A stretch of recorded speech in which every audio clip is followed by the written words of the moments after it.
Story पसंद आएगी तो लाइक कमेंट सब्सक्राइब जरूर करें। 481 एआई मॉडल जेमिनी -2.5 फ्लैश।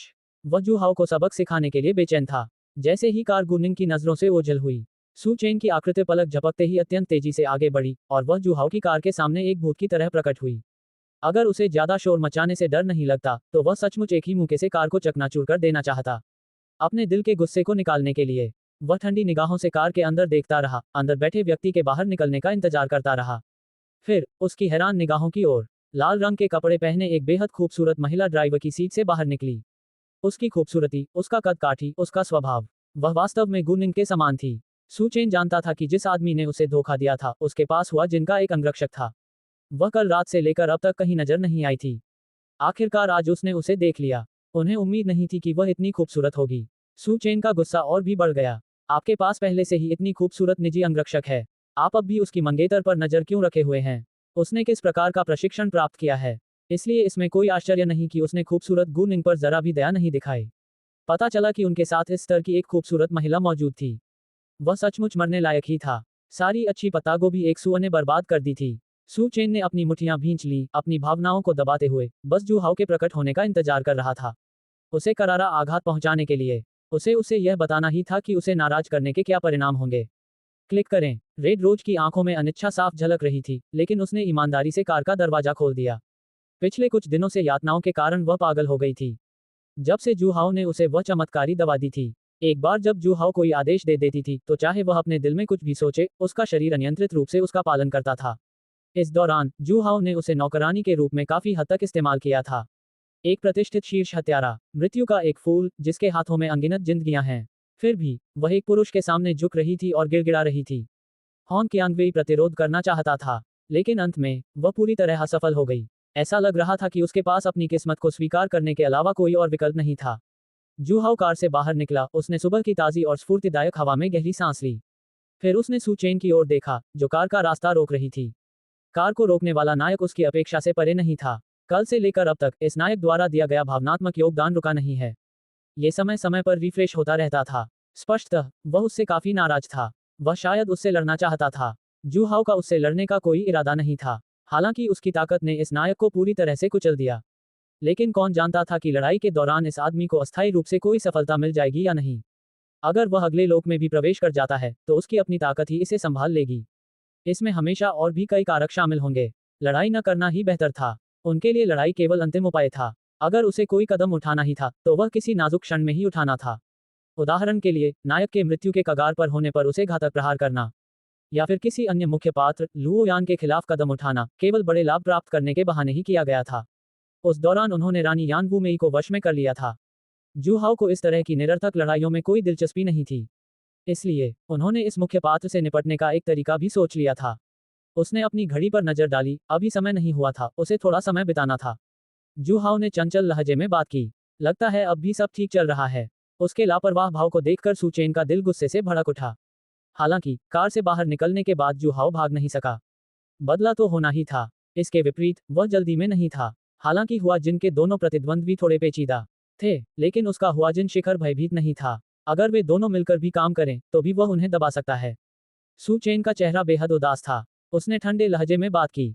क्या आप जानते हैं कि गुनिंग कौन है?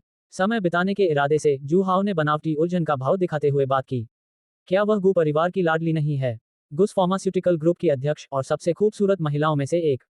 जब भी वह किसी उपाधि का जिक्र करता, सू चेन का दिल दुखने लगता था। क्योंकि गुनिंग की पहचान कितनी भी महान क्यों ना हो, उसे इस घृणित व्यक्ति ने मार डाला था। वह उसे अपनी बाहों में लेकर अपनी मर्जी से खेलता था।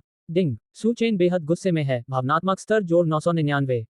सू चेन की धीमी, क्रोध से भरी गुर्राहट सुनाई दी। वह मेरी मंगेतर है। ओह, जू हाउ ने कहा। ओह, माफ कीजिए, मुझे अभी याद आया कि आप दोनों की बचपन की सगाई अभी भी बाकी है, लेकिन क्या निंगशुंग ने आपसे सगाई तोड़ दी थी? सू चेन का दिल घबरा गया। वास्तव में, कल गुनिंग ने स्वेच्छा से उससे सगाई तोड़ने का प्रस्ताव रखा था ताकि वह व्यक्ति गलतफहमी का शिकार न हो जाए। ठीक है, जू हाउ ने हाथ हिलाया। चलिए मान लेते हैं कि आप दोनों अभी भी सगाईशुदा हैं। 482 एआई मॉडल जेमिनी -2.5 फ्लैश। कुछ देर रुकने के बाद उसने अपना लहजा बदल दिया। उसके चेहरे पर एक चंचल मुस्कान थी। सच कहूं तो आपकी मंगेतर सचमुच। भागो। डिंग। सू चेन की मानसिकता में जबरदस्त बदलाव आया। भावनात्मक मूल्य 1000 गुना बढ़ गया। सू चेन एक बार फिर टूट गई। उसके सामने ही किसी ने खुलेआम उसकी मंगेतर का इस तरह से मूल्यांकन किया। ऐसा लग रहा था मानो वह उनकी नजरों में था ही नहीं। बहुत बड़ा अपमान। सू चेंग गुस्से से फटने ही वाला था। वह किसी भी क्षण भड़क सकता है। लेकिन उनके पास अभी भी एक आखिरी सवाल बाकी था। क्रोध से भरी उसकी आंखें जू हाओ को टकटकी लगाए देख रही थीं। तुमने गुनिंग के साथ आखिर किया क्या? इस व्यक्ति ने उसे गंभीरता से नहीं लिया ताकि वह उससे जानकारी निकलवाने की कोशिश कर सके। फिर भी वह अपनी उस खूबसूरत मंगेतर को खोना नहीं चाहता था। अगर वह अकेले में गुनिंग से पूछता तो वह निश्चित रूप से उन दर्दनाक यादों के बारे में बात नहीं करती।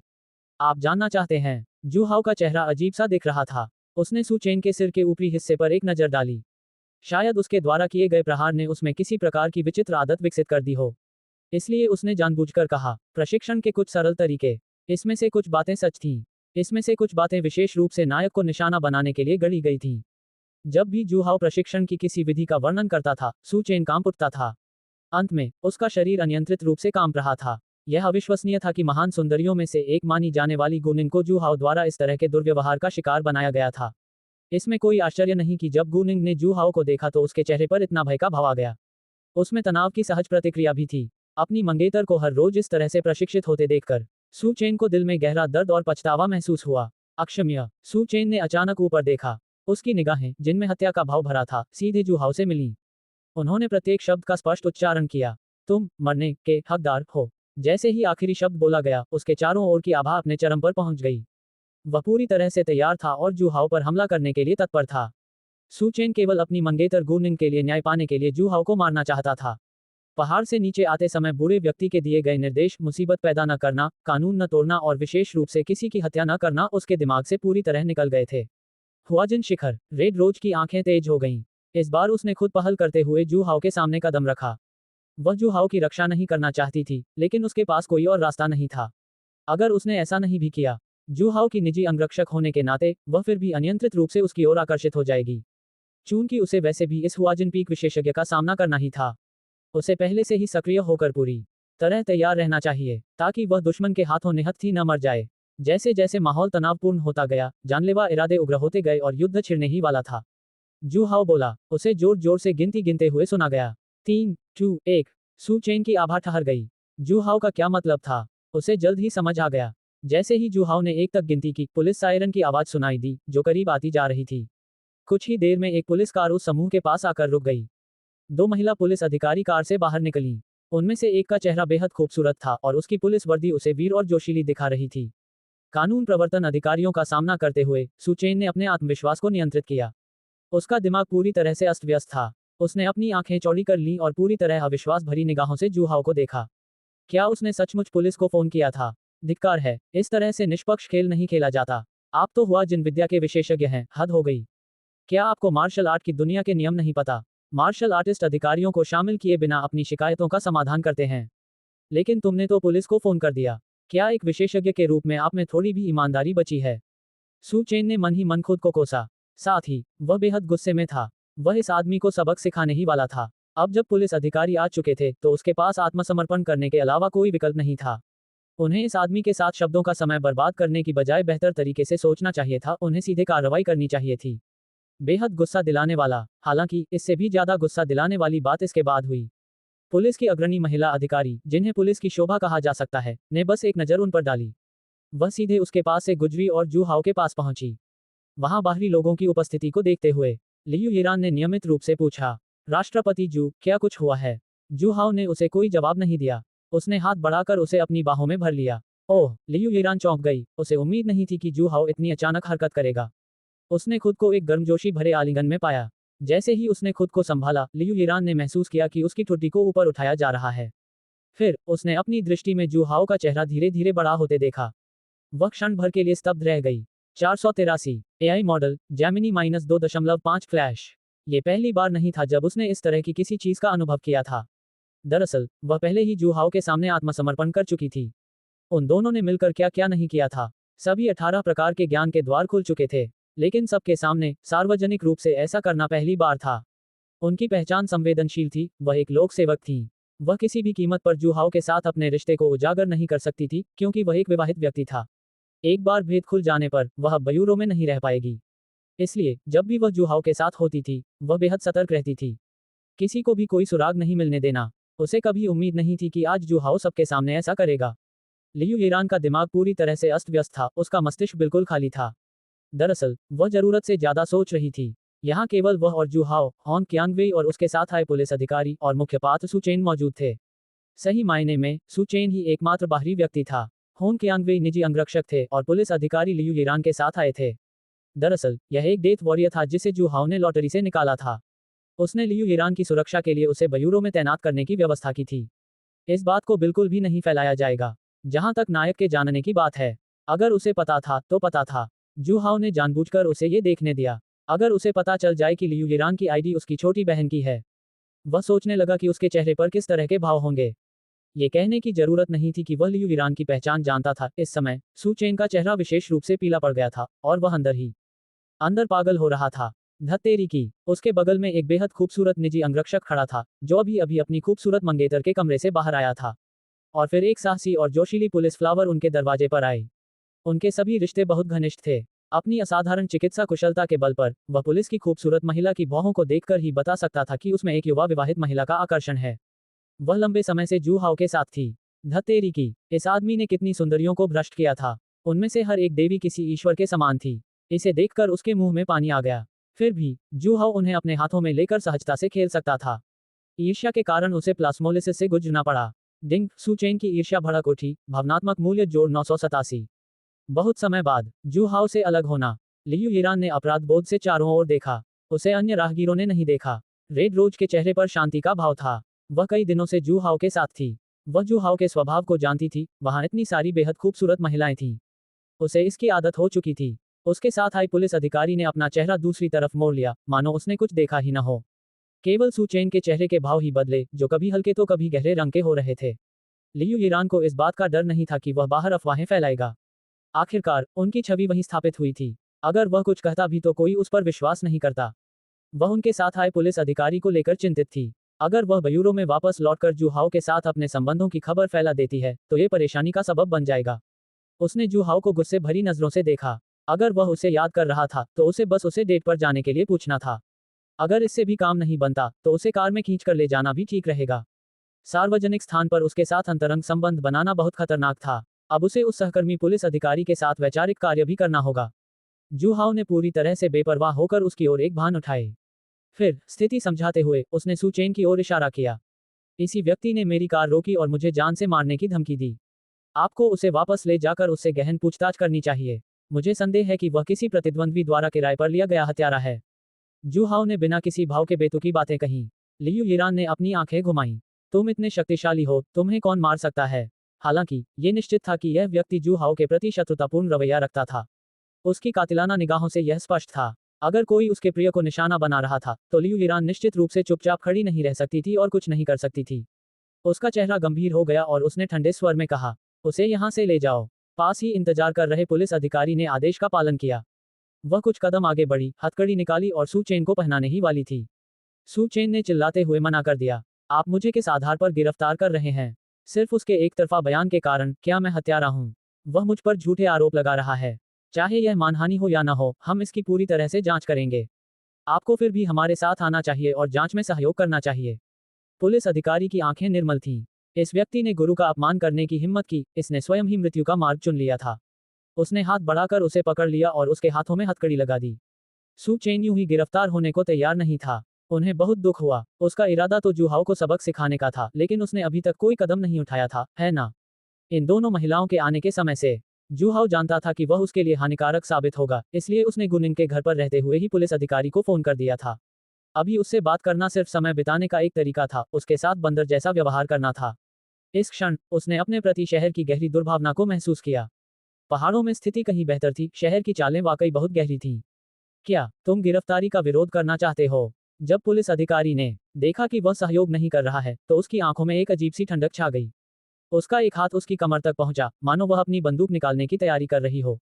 सु चेन को बंदूकों से डर नहीं लगता था। 484 एआई मॉडल जेमिनी -3.0 फ्लैश। ये कहा जा सकता है कि अगर उस पर गोली भी चलाई जाए, तो भी वह उसकी सुरक्षा को भेद नहीं पाएगी। लेकिन वह कोई परेशानी पैदा नहीं करना चाहता था। पहाड़ से नीचे आने से कुछ दिन पहले बूढ़े व्यक्ति ने उसे शहर के कानूनों के बारे में बताया था। उन्हें पता था कि पुलिस अधिकारी का विरोध करने पर क्या आरोप लगेंगे। वह अब शहर में जीवित नहीं रह पाएगा। जब पहाड़ पर लौटने का समय आएगा तो शायद वह उन महिलाओं के जाल से भी नहीं निकल पाएगा। सू चेन कोई परेशानी खड़ी नहीं करना चाहता था। वह बूढ़े आदमी को चिंतित या निराश नहीं करना चाहता था। उसने बेबसी से अपने हाथ फैला दिए। शहर में अपने दूसरे ही दिन उसे थाने ले जाया गया। उनके जैसे सम्मानित हुआजिन पीक विशेषज्ञ के लिए यह वास्तव में निराशाजनक था। पुलिस की गाड़ी में ले जाने से पहले उसने जू हाउ को एक गहरी नज़र से देखा। ये सब इसी आदमी की वजह से हुआ। वह इसे बिल्कुल भी जाने नहीं देगा। लेकिन उसने जू हाउ को मुस्कुराते और उसकी ओर हाथ हिलाते देखा और सू चेन का चेहरा तुरंत काला पड़ गया। 188 मैं तुम्हें छोटी बहन कहती हूँ लेकिन तुम मुझे माँ कहते हो। अंकल, मैं गर्भवती होना चाहती हूँ। जू हाउ ने रेड रोड से कंपनी तक गाड़ी चलाने के लिए कहा। शिया किंगगे और ली युनशु दोनों अपने काम की रिपोर्ट देने आए थे। अब उन दोनों महिलाओं को निदेशक पद पर पदोन्नत कर दिया गया था। जू हाउ की अनुपस्थिति के दौरान कुछ संबंधित निर्णय लेने का दायित्व उन दोनों पर छोड़ दिया गया था। कार्य रिपोर्ट पूरी करने के बाद वे जू हाउ की बाहों में सिमट गए। जिया क्विंगगे ने शिकायत करते हुए कहा, अंकल जू, आप सचिव कब नियुक्त करेंगे? हमें इतना सारा काम देना वाकई बहुत ज्यादा है। जू हाउ ने अपनी नाजुक नाक को रगड़ा। बड़ी शक्ति के साथ बड़ी जिम्मेदारी भी आती है। क्या यह इसलिए नहीं है क्योंकि मुझे तुम पर भरोसा है, लेकिन आप हमारे साथ गुलामों जैसा व्यवहार नहीं कर सकते। दोनों महिलाओं ने अभी अभी जू हाउ के व्यवहार पर अपनी असंतोष व्यक्त किया। ठीक है, मैं आपके साथ काम का बोझ बांटने के लिए एक सचिव भी ढूंढना चाहता हूँ, लेकिन मुझे अभी तक कोई उपयुक्त सचिव नहीं मिली है ना? मुझे जल्द ही एक मिल जाएगा। चिंता मत करो, मैं तुम्हें थकने नहीं दूंगा। तुम मेरे प्यारे बच्चे हो। जू हाउ ने दोनों महिलाओं के सिर पर थपथपाया। जिया किंगे और ली युनशु ने अंततः मुस्कुराहट दिखाई। अंकल जू, शिया किंगगे ने चिंतित चेहरे से कहा, मेरे पिताजी मुझसे आजकल पूछ रहे हैं कि मैं घर क्यों नहीं जाता। उन्हें पहले से ही शक है कि मेरे पास कोई राज है। मुझे क्या करना चाहिए? अगर मैं वापस जाऊं और उसे पता चल जाए कि मैं गर्भवती हूं तो फिर क्या होगा? जू हाउ मुस्कुराया। उसने धीरे से उसके पेट पर हाथ फेरा। बस सच बता दो कि तुम मेरे बच्चे की मां बनने वाली हो।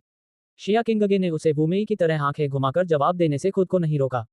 अगर उसने सचमुच अपने पिता को सच बताया होता, वह शायद इतना गुस्सा हो जाएगा कि बेहोश हो जाएगा। वह और जू हाउ हमेशा एक दूसरे को भाई कहकर बुलाते थे। वे अक्सर साथ में शराब पीते थे। हालांकि शराब पीने के बाद जब भी उसके पिता बेहोश हो जाते थे, जू हाउ उसके साथ होता था। अपनी प्यारी बेटी को अपने अच्छे भाई की देखभाल में छोड़कर उसे राहत महसूस होती थी। अंत में जू हाउ ने न केवल बेडरूम में उसकी देखभाल की, बल्कि उसे एक पोती भी दी। शायद कोई भी इसे स्वीकार नहीं कर पाएगा। अगर वह गुस्से से मौके पर ही न मर जाए तो यह एक बड़ी राहत की बात होगी। ये ठीक नहीं है चाचा जी, ये सब आपकी वजह से हुआ है, इसलिए आपको ही जिम्मेदारी लेनी होगी। शिया किंगगे नखरे दिखाने लगी। ठीक है फिर, जू हाउ ने थोड़ी देर सोचा और फिर कहा, मैं तुम्हारे पिताजी के संदेह को दूर करने के लिए किसी और दिन तुम्हारे साथ वापस जाऊंगी। शिया किंगगे के चेहरे पर संदेह का भाव था। चाचा जी, आप मेरे घर किसी तरह का रोमांच ढूंढने तो नहीं आ रहे हैं ना? मैं गर्भवती हूँ। जू हाउ ने उसके सिर पर थपथपाया। ये कैसी बात है? क्या आपने मुझसे जिम्मेदारी लेने के लिए नहीं कहा था? अगर आपको मेरी मदद नहीं चाहिए तो भूल जाए। चाचा जी, मैं भी आपका बच्चा चाहती हूँ। जू हाउ के दूसरी तरफ अपनी अच्छी दोस्त को जू हाउ के साथ प्यार भरी बातें करते देख ली युनशु को जलन हुई और उसने मुंह फुला लिया। ठीक है, मैं आपको संतुष्ट कर दूंगा। दोपहर में उन्होंने दोनों महिलाओं के साथ गर्मजोशी से दोपहर का भोजन किया। उन्होंने कुछ समय तक कंपनी में कुछ दस्तावेजों का काम संभाला। दोपहर में उस महिला शिष्या के साथ होने वाली अपनी मुलाकात के बारे में सोचते हुए जू हाउ कंपनी से निकल गया। शेननोंग हॉल हमेशा की तरह शांत और सुनसान था। उस दिन सीनियर सिस्टर फैंग जिक्सुआन के साथ डिनर करने के बाद से ही जू किंगक्सु अपनी बड़ी बहन के घर पर रह रही थी। वह हर दिन शेननोंग हॉल तक उसके पीछे जाती थी। वह शुरू में मरीजों की देखभाल में मदद करना चाहती थी। किसने सोचा होगा कि 2 दिन बाद एक भी मरीज नहीं बचेगा। जू किंगक्सु बहुत उदास थी। अपनी मेडिकल की पढ़ाई में सफल होने के बाद वह अपने कौशल का प्रदर्शन करना चाहती थी और चीनी चिकित्सा को बढ़ावा देने के अपने सपने को पूरा करना चाहती थी। उसे ऐसी स्थिति की उम्मीद नहीं थी। जू क्विंगजू को चिंता महसूस हुई। शेननोंग हॉल की वर्तमान स्थिति से यह अंदाजा लगाया जा सकता है कि पश्चिमी चिकित्सा से जुड़े मामले का कितना प्रभाव पड़ा था। यदि वे मरीजों का इलाज नहीं कर सके, शेननोंग हॉल का निर्माण सही मायने में पूरा हो जाएगा। चीनी चिकित्सा, जो पहले से ही पतन की ओर थी, कभी उबर नहीं पाएगी। सारी उम्मीदें सीनियर सिस्टर की तियानई 9 नीडल्स पर टिकी थीं। उसे बस यही उम्मीद थी कि पश्चिमी चिकित्सा पद्धति से मरीजों का इलाज नहीं हो पाएगा और उसकी बड़ी बहन आगे आकर उनका इलाज करेगी और स्थिति को बदल देगी। चीनी चिकित्सा की प्रतिष्ठा को पुनर्स्थापित करना उसके पास करने के लिए कुछ नहीं है और मदद करने के लिए कोई जगह भी नहीं है। जू किंगक्सू अपनी सीनियर सिस्टर के पास ही बैठी रही और उन्हें तियानई 9 नीडल्स का अभ्यास करते हुए देखती रही। सुई से संबंधित ये तकनीकें वास्तव में गहन थीं। वह इसे पूरी तरह से समझ नहीं पाए और बड़ी मुश्किल से ही इसका अनुसरण कर पाए। 485 एआई मॉडल जेमिनी -3.0 फ्लैश। उसके लिए साथ साथ चलना और सीखना असंभव था। फैंग जिक्सुआन ने एक बार उसे सिखाने की कोशिश भी की थी।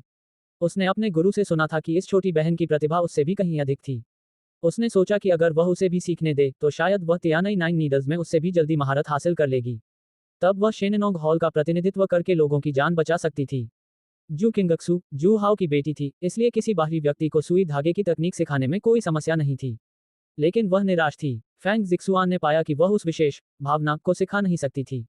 व्यवहारिक प्रशिक्षण के माध्यम से कोई भी व्यक्ति सुई लगाने की तकनीक में जल्दी महारत हासिल कर सकता है।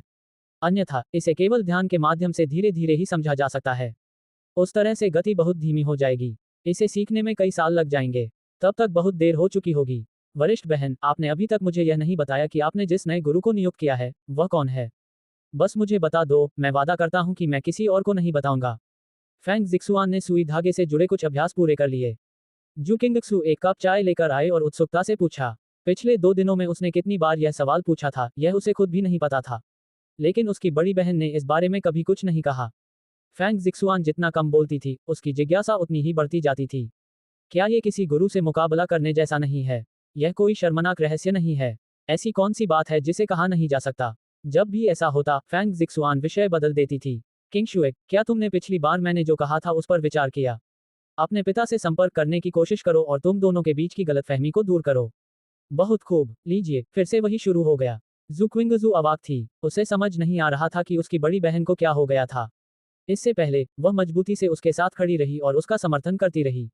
लेकिन इस मुलाकात के बाद वह लगातार जू हाओ के साथ सुलह कराने की कोशिश कर रही थी। अगर उसे यह पता नहीं था कि यह अवास्तविक है, उसे शक हुआ होगा कि उसकी बड़ी बहन एक नई सौतेली माँ है जिसे जू हाओ ने उसके लिए ढूंढा था।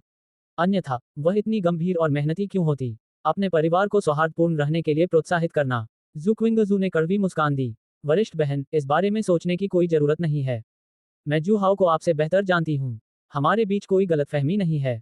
फैंग जिक्सुआन ने अपने होठों को मोड़ लिया। ये छोटी बहन जिद्दी हो रही थी। अगर इसे किसी दर्शक के नजरिए से देखें तो वह जिस जू हाओ को जानती थी वह उसकी छोटी बहन द्वारा वर्णित ठंडे और निर्दयी जू हाओ से बिल्कुल भी मेल नहीं खाता था। इसके विपरीत वह बहुत दयालु थे। जब भी वह बेचैन होती या सुई लगाते समय उसे कोई परेशानी होती तो मास्टर जू हाओ कृपापूर्वक उसके हाथ पकड़ लेते थे। उन्होंने हमेशा उसे प्रोत्साहित किया और कभी हतोत्साहित नहीं किया। जू हाओ द्वारा पढ़ाए जाने के दृश्यों के बारे में सोचते हुए फैंग जिक्सुआन शर्माने से खुद को रोक नहीं पाई। दीवार पर टंगी घड़ी पर नजर पड़ते ही उसने आह कह दिया। उसने जल्दी से अपना चाय का कप नीचे रखा और बाहर चली गई। क्या बात है, सीनियर सिस्टर? जू क्विंगजू हैरान थी। मेरे गुरु से मेरी मुलाकात तय है, वे आज मुझे पढ़ाने आ रहे हैं। मैं लगभग भूल ही गया था। मैं उनका स्वागत करने के लिए नीचे जा रहा हूँ। मालिक। जू किंगक्सू एक पल के लिए स्तब्ध रह गई। फिर उसका मनोबल तब बढ़ा जब उसे एहसास हुआ कि यह वही नया शिक्षक है जिसे उसकी बड़ी बहन ने नियुक्त किया है। वह उत्सुकता से उनके पीछे पीछे चली। उसने कई बार पूछा था लेकिन उसकी बड़ी बहन ने कुछ नहीं बताया, इसलिए वह ये देखना चाहती थी कि आखिर यह किस प्रकार का पवित्र प्राणी है। उनके सामने एक कार धीरे धीरे आकर रुक गई। उस परिचित चेहरे को कार से बाहर निकलते देख जू क्विंगजू अवाक रह गई। उसका चेहरा पल भर में बदसूरत हो गया। जो व्यक्ति आया था वह वास्तव में जू हाओ था। जू किंगक्सू ने सोचा कि वह उसके लिए ही वहां आया है और उसने नाराजगी से कहा, तुम यहाँ क्या कर रहे हो? हमारे बीच बात करने जैसा कुछ नहीं है। वापस जाओ। लेकिन अगले ही पल उसने अपनी बड़ी बहन को आगे बढ़कर जू हाओ के सामने आदरपूर्वक झुकते हुए देखा। उसने पुकारा, मालिक। जू किंगक्सू सदमे में थी। तो पता चला कि जू हाओ ही वह दूसरा गुरु था जिसके बारे में उसकी बड़ी बहन बात कर रही थी। इसलिए इसमें कोई हैरानी की बात नहीं है कि वह गुप्त थी और उसने उसे बताने से इनकार कर दिया था। और इसमें कोई आश्चर्य की बात नहीं है कि उसकी बड़ी बहन बार बार उससे जू हाओ का जिक्र करती रहती थी। मैं चाहता हूं कि वे आपस में सुलह कर लें और एक प्यार करने वाले पिता बेटी बने। बाद में पता चला कि वह जू हाओ की अच्छी शिष्या बन गई थी। लेकिन ये कैसे संभव हुआ? जू हाओ वास्तव में तियानई की 9 सुइयों के बारे में जानता था। उसने अनुमान लगाया था कि तियानई 9 नीडल्स को जानने वाला ये दिव्य चिकित्सक उसके अपने गुरु से भी अधिक कुशल था। उसे याद नहीं था कि जू हाओ को पहले कभी कोई चिकित्सा कौशल आता था। उसे यह कब पता चला? अपने गुरु से भी अधिक कुशल होना। ये सब कुछ अवास्तविक सा लग रहा था। होश में आने पर और अभी अभी अपने आत्म महत्व के बारे में सोचते हुए जू किंगक्सू का चेहरा नीले और सफेद रंग में बदल गया। वह इतनी शर्मिंदा थी कि मानो किसी गड्ढे में छिप जाना चाहती थी। जिक्सुआन, इतनी औपचारिकता की कोई जरूरत नहीं है। शिष्टाचार का पालन करना आवश्यक है। फैंग जिक्सुआन मधुरता से मुस्कुराए। वह पारंपरिक चीनी चिकित्सा पद्धति के चिकित्सकों के परिवार से आती थी और प्राचीन शिष्टाचार और अपने गुरु का सम्मान करने को महत्व देती थी। फिर उसने मुस्कुराते हुए जू किंगक्सू की ओर देखा। किंगजू, क्या तुम्हें ये जानने की उत्सुकता नहीं थी कि मेरे गुरु कौन हैं? ये वही हैं। जू किंगक्सू ने शर्मिंदगी सहन की। उसके चेहरे पर अविश्वास के भाव थे। वरिष्ठ बहन, क्या आपको गलतफहमी हुई है? क्या उन्हें चिकित्सा कौशल का ज्ञान है? 486 एआई मॉडल जैमिनी -2.5 फ्लैश। उसे इस बात पर यकीन करना बेहद मुश्किल लगा। उनकी समझ के अनुसार जू हाउ में अच्छी व्यावसायिक सूझबूझ थी। इसके अलावा और कुछ नहीं था। लेकिन इस बार घर लौटने पर वह बेहद हैरान रह गई। पांचवी बहन जू फेयान के कौशल में काफी सुधार हुआ था। पूछने पर उसे पता चला कि उसे जू हाउ ने पढ़ाया था। इसके अलावा छठी बहन की चित्रकला, सातवीं बहन की सुलेख कला और तीसरी बहन का पियानो वादन, ये सभी चीजें जू हाउ द्वारा सिखाई गई थी। जू हाउ द्वारा प्रशिक्षित सभी छात्र शीर्ष स्तर तक पहुंच चुके थे। जू हाउ कितना शक्तिशाली हो गया था। इनमें से प्रत्येक कौशल, भले ही अन्य लोग अपना पूरा जीवन इनका अध्ययन करने में बिता दें, उस स्तर तक नहीं पहुंच पाएगा। जू हाउ उन सभी को जानता था। अब उसने उसे बताया कि उसके पास चिकित्सा कौशल भी है। वह तो उसके गुरु से भी कहीं अधिक दुर्जेय था, जिसने दशकों तक चिकित्सा कौशल का अध्ययन किया था, और इस तरह उसने उसकी धारणा को पूरी तरह से बदल दिया। उसके लिए इस बात पर तुरंत विश्वास करना बिल्कुल असंभव था। हालांकि फैंग जिक्सुआन को इस बात पर आश्चर्य हुआ कि उसकी लिंगर जू किंगजू को यह नहीं पता था कि उसके पिता के पास चिकित्सा कौशल है। लेकिन उसने आगे कुछ नहीं पूछा। वह उन दोनों को शेननोंग हॉल में ले गई। वह अब भी वही ट्रेनिंग रूम था। जिक्सुआन, आजकल तुम्हारा अभ्यास कैसा चल रहा है? जू हाउ ने बातचीत शुरू की। पिछले 2 दिनों में हुई अपनी प्रगति के बारे में सोचते हुए फैंग जिक्सुआन मुस्कुराए। पिछले कुछ दिनों की तुलना में उसने काफी अधिक प्रगति की थी। ये सब जू हाउ के व्यवहारिक शिक्षण का परिणाम था। बहुत बढ़िया प्रगति, गुरुजी। क्या आप कृपया मुझे ये बताने में मदद कर सकते हैं कि किन क्षेत्रों में अभी भी सुधार की आवश्यकता है? फैंग जिक्सुआन ने चांदी की सुइयां उठाई और तियानई 9 नीडल्स का प्रदर्शन करना शुरू कर दिया। जू हाउ एक तरफ से देख रहा था। जुक्विंगजू ने भी देखा। वह समय समय पर शकी निगाहों से जू हाउ को देखती थी। उसकी आंखें झपकती रहती थीं। वह सोचती रहती थी कि वह क्या सोच रहा है। सुई धागे से संबंधित तकनीकों का एक सेट पूरा हो गया। फैंग जिक्सुआन ने जू हाउ को उम्मीद से देखा। जू हाउ की राय प्राप्त करने की आशा है। जू हाउ ने उसे निराश नहीं किया और सहमति में सिर हिलाया। ये पहले से ही बहुत अच्छा है, बस कुछ छोटी मोटी कमियां हैं। फैंग जिक्सुआन का दिल खुश हो गया। सुई से काम करने की इतनी स्पष्ट और कठिन तकनीक के लिए उसने इसे तुरंत सीखने की उम्मीद नहीं की थी। जू हाउ से अपनी प्रगति के लिए प्रशंसा मिलना ही अपने आप में बहुत अच्छी बात थी। तुरंत ही उसने जू किंगशुए की ओर देखा और अपने होंठ सिकोड़ लिए। उसने शर्माते हुए जू हाउ की ओर देखा और कहा, तो फिर स्वामी जी, मुझे आपको फिर से परेशान करना पड़ेगा, यानी व्यवहारिक शिक्षण। जू क्विंगजू हैरान थी। वरिष्ठ मार्शल सिस्टर आमतौर पर गरिमापूर्ण और विनम्र थी, एक सभ्य युवती। वह इतनी बचकानी हरकतें कैसे कर सकती थी? तब वह चौंक गई। उसने देखा कि जू हाउ ने एक कदम आगे बढ़ाया। उन्होंने सीनियर मार्शल सिस्टर को गले लगाया और उनके हाथ थामे। वे दोनों इस तरह एक दूसरे से बिल्कुल सट कर बैठे थे। जू किंगक्सू का मुंह हैरानी से खुला रह गया। उसे बिल्कुल भी उम्मीद नहीं थी कि जू हाउ सीनियर मार्शल सिस्टर के साथ इस तरह की हरकत करेगा। वह तुरंत ही क्रोधित हो गई। जैसे ही वह उसे डांटने वाली थी, उसने देखा कि सीनियर मार्शल सिस्टर का चेहरा सामान्य था, मानो उसे इसकी लंबे समय से आदत हो गई हो। ये है। जू किंगक्सू संदेह और आश्चर्य से भर गई थी। उसने देखा कि जू हाउ सीनियर मार्शल सिस्टर का हाथ पकड़े हुए चांदी की सुइयां उठा रहा था और एक्यूपंक्चर कर रहा था। एक एक करके चांदी की सुइयां तेजी से, सटीक रूप से और बलपूर्वक एक्यूपॉइंट्स में चुभती गईं। उनकी हरकतें सहज और स्वाभाविक थीं। जब सीनियर मार्शल सिस्टर अकेले एक्यूपंक्चर करती थी, उसकी तुलना में ये कहीं अधिक कुशल है। ऐसा लग रहा था मानो वह कोई कलात्मक प्रदर्शन देख रही हो। जू किंगक्सू ने अंततः इस तथ्य की पुष्टि की कि जू हाउ के पास चिकित्सा कौशल था। वह ये भी जानती थी कि यह मनमानी नहीं थी, बल्कि जू हाउ द्वारा सीनियर मार्शल सिस्टर को प्रशिक्षण देना था। जू किंगक्सू के दिमाग को इस बात को समझने में थोड़ा समय लगा। क्या ऐसी कोई शिक्षण विधि है? उन दोनों को गले मिलते देख उसे बहुत असहज महसूस हुआ। उनमें से एक उनकी बड़ी बहन थी, जिनके साथ उनके अच्छे संबंध थे। दूसरा व्यक्ति, जिसे वह नापसंद करती थी, उसका पिता था। वे दोनों एक दूसरे से बेहद अंतरंग रूप से चिपके हुए थे। चाहे वह इसे किसी भी तरह से देखे, उसे यह अजीब ही लग रहा था। क्या आपको यकीन है कि कुछ नहीं होगा? पुरुषों और महिलाओं को एक दूसरे को अंतरंग रूप से नहीं छूना चाहिए। पहले से ही अत्यधिक सोचने की प्रवृत्ति वाली जू किंगक्सू के मन में अचानक एक दृश्य कौंध गया। फैंग जिक्सुआन जू हाउ के बेडरूम से बाहर आए और उसे देखकर मुस्कुराए। किंगशुए, चलो हम एक दूसरे को अलग अलग नामों से पुकारें। मैं तुम्हें छोटी बहन कहूंगी और तुम मुझे सौतेली माँ कह सकती हो। जू क्विंगजू कांप उठा। इस समय फैंग जिक्सुआन का दिल भी तेजी से धड़क रहा था। उसका मन बिल्कुल भी शांत नहीं था। इससे पहले 2 बार जब व्यवहारिक प्रशिक्षण दिया गया था, तब केवल वे दोनों ही एक बंद प्रशिक्षण कक्ष में मौजूद थे। लेकिन अब कोई बड़ी बड़ी आंखों से देख रहा था, और वह व्यक्ति मास्टर जू हाउ की लिंगर थी। वह अपने गुरु की बाहों में थी। ऐसा क्यों लगा कि वे दोनों कुछ गलत कर रहे थे और उसके लिंगर ने उन्हें पकड़ लिया? डिंग। फैंग जिक्सुआन का मन उथल पुथल में था। भावनात्मक मूल्य जोड़ 963। डिंग। जू किंगक्सू का मूड जटिल था। भावनात्मक मूल्य जोड़ 987। एक दोपहर इस विचित्र वातावरण में समय व्यतीत किया। जू हाउ के जाने के बाद ही स्थिति में सुधार हुआ। जू किंगक्सू ने अपने मन में उठ रहे सवाल को पूछने से खुद को रोक नहीं पाए। वरिष्ठ बहन, आपने वह शिक्षण विधि क्यों चुनी? क्या आपको असहज महसूस नहीं होता? उसे नहीं पता था कि फैंग जिक्सुआन असहज महसूस कर रहा था या नहीं। लेकिन वह निश्चित रूप से थी। उसे इस बात की भी चिंता थी कि कहीं ये सीनियर सिस्टर किसी दिन उसकी सौतेली मां ना बन जाए। खांसी खांसी 487 AI model Gemini -2.5 flash. Fang Zixuan को 2 बार खांसी हुई। असहजता को दूर करते हुए उसने कहा, किंगजू, इसके बारे में ज्यादा मत सोचो। गुरुजी बस मुझे सिखा रहे हैं। हमारा एक सामान्य गुरु शिष्य संबंध है। जू किंगक्सू ने अपनी आंखें घुमाईं। यदि यह एक सामान्य गुरु शिष्य संबंध नहीं है, तो आप किस प्रकार का संबंध विकसित करना चाहते हैं? फैंग जिक्सुआन ने जारी रखा, मैंने आपको तियानई 9 नीडल्स के बारे में भी बताया है। आप जानते हैं कि यह कितना गहन और कठिन है। मेरी प्रतिभा के साथ इसे सीखने में कई साल लग जाएंगे। हालात अब बेहद गंभीर हैं और मैं इतना लंबा इंतजार नहीं कर सकता। और संयोग से एक शॉर्टकट भी है, तो मैं मना क्यों करूं? सीनियर मार्शल सिस्टर, आपका मतलब? जू किंगक्सू ने अनिश्चितता से पूछा।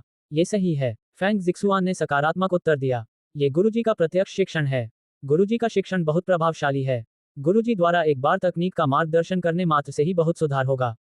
अगर गुरुजी मुझे कुछ और बार सिखाएं, तो मुझे पूरा विश्वास है कि मैं थोड़े ही समय में तियानई 9 नीडल्स में महारत हासिल कर लूंगा। क्या ये वाकई इतना अद्भुत है? जू किंगक्सू की आंखें झपकीं। अरे हाँ, फैंग जिक्सुआन को कुछ सूझा और उसने सीधे जू किंगजू की ओर देखा।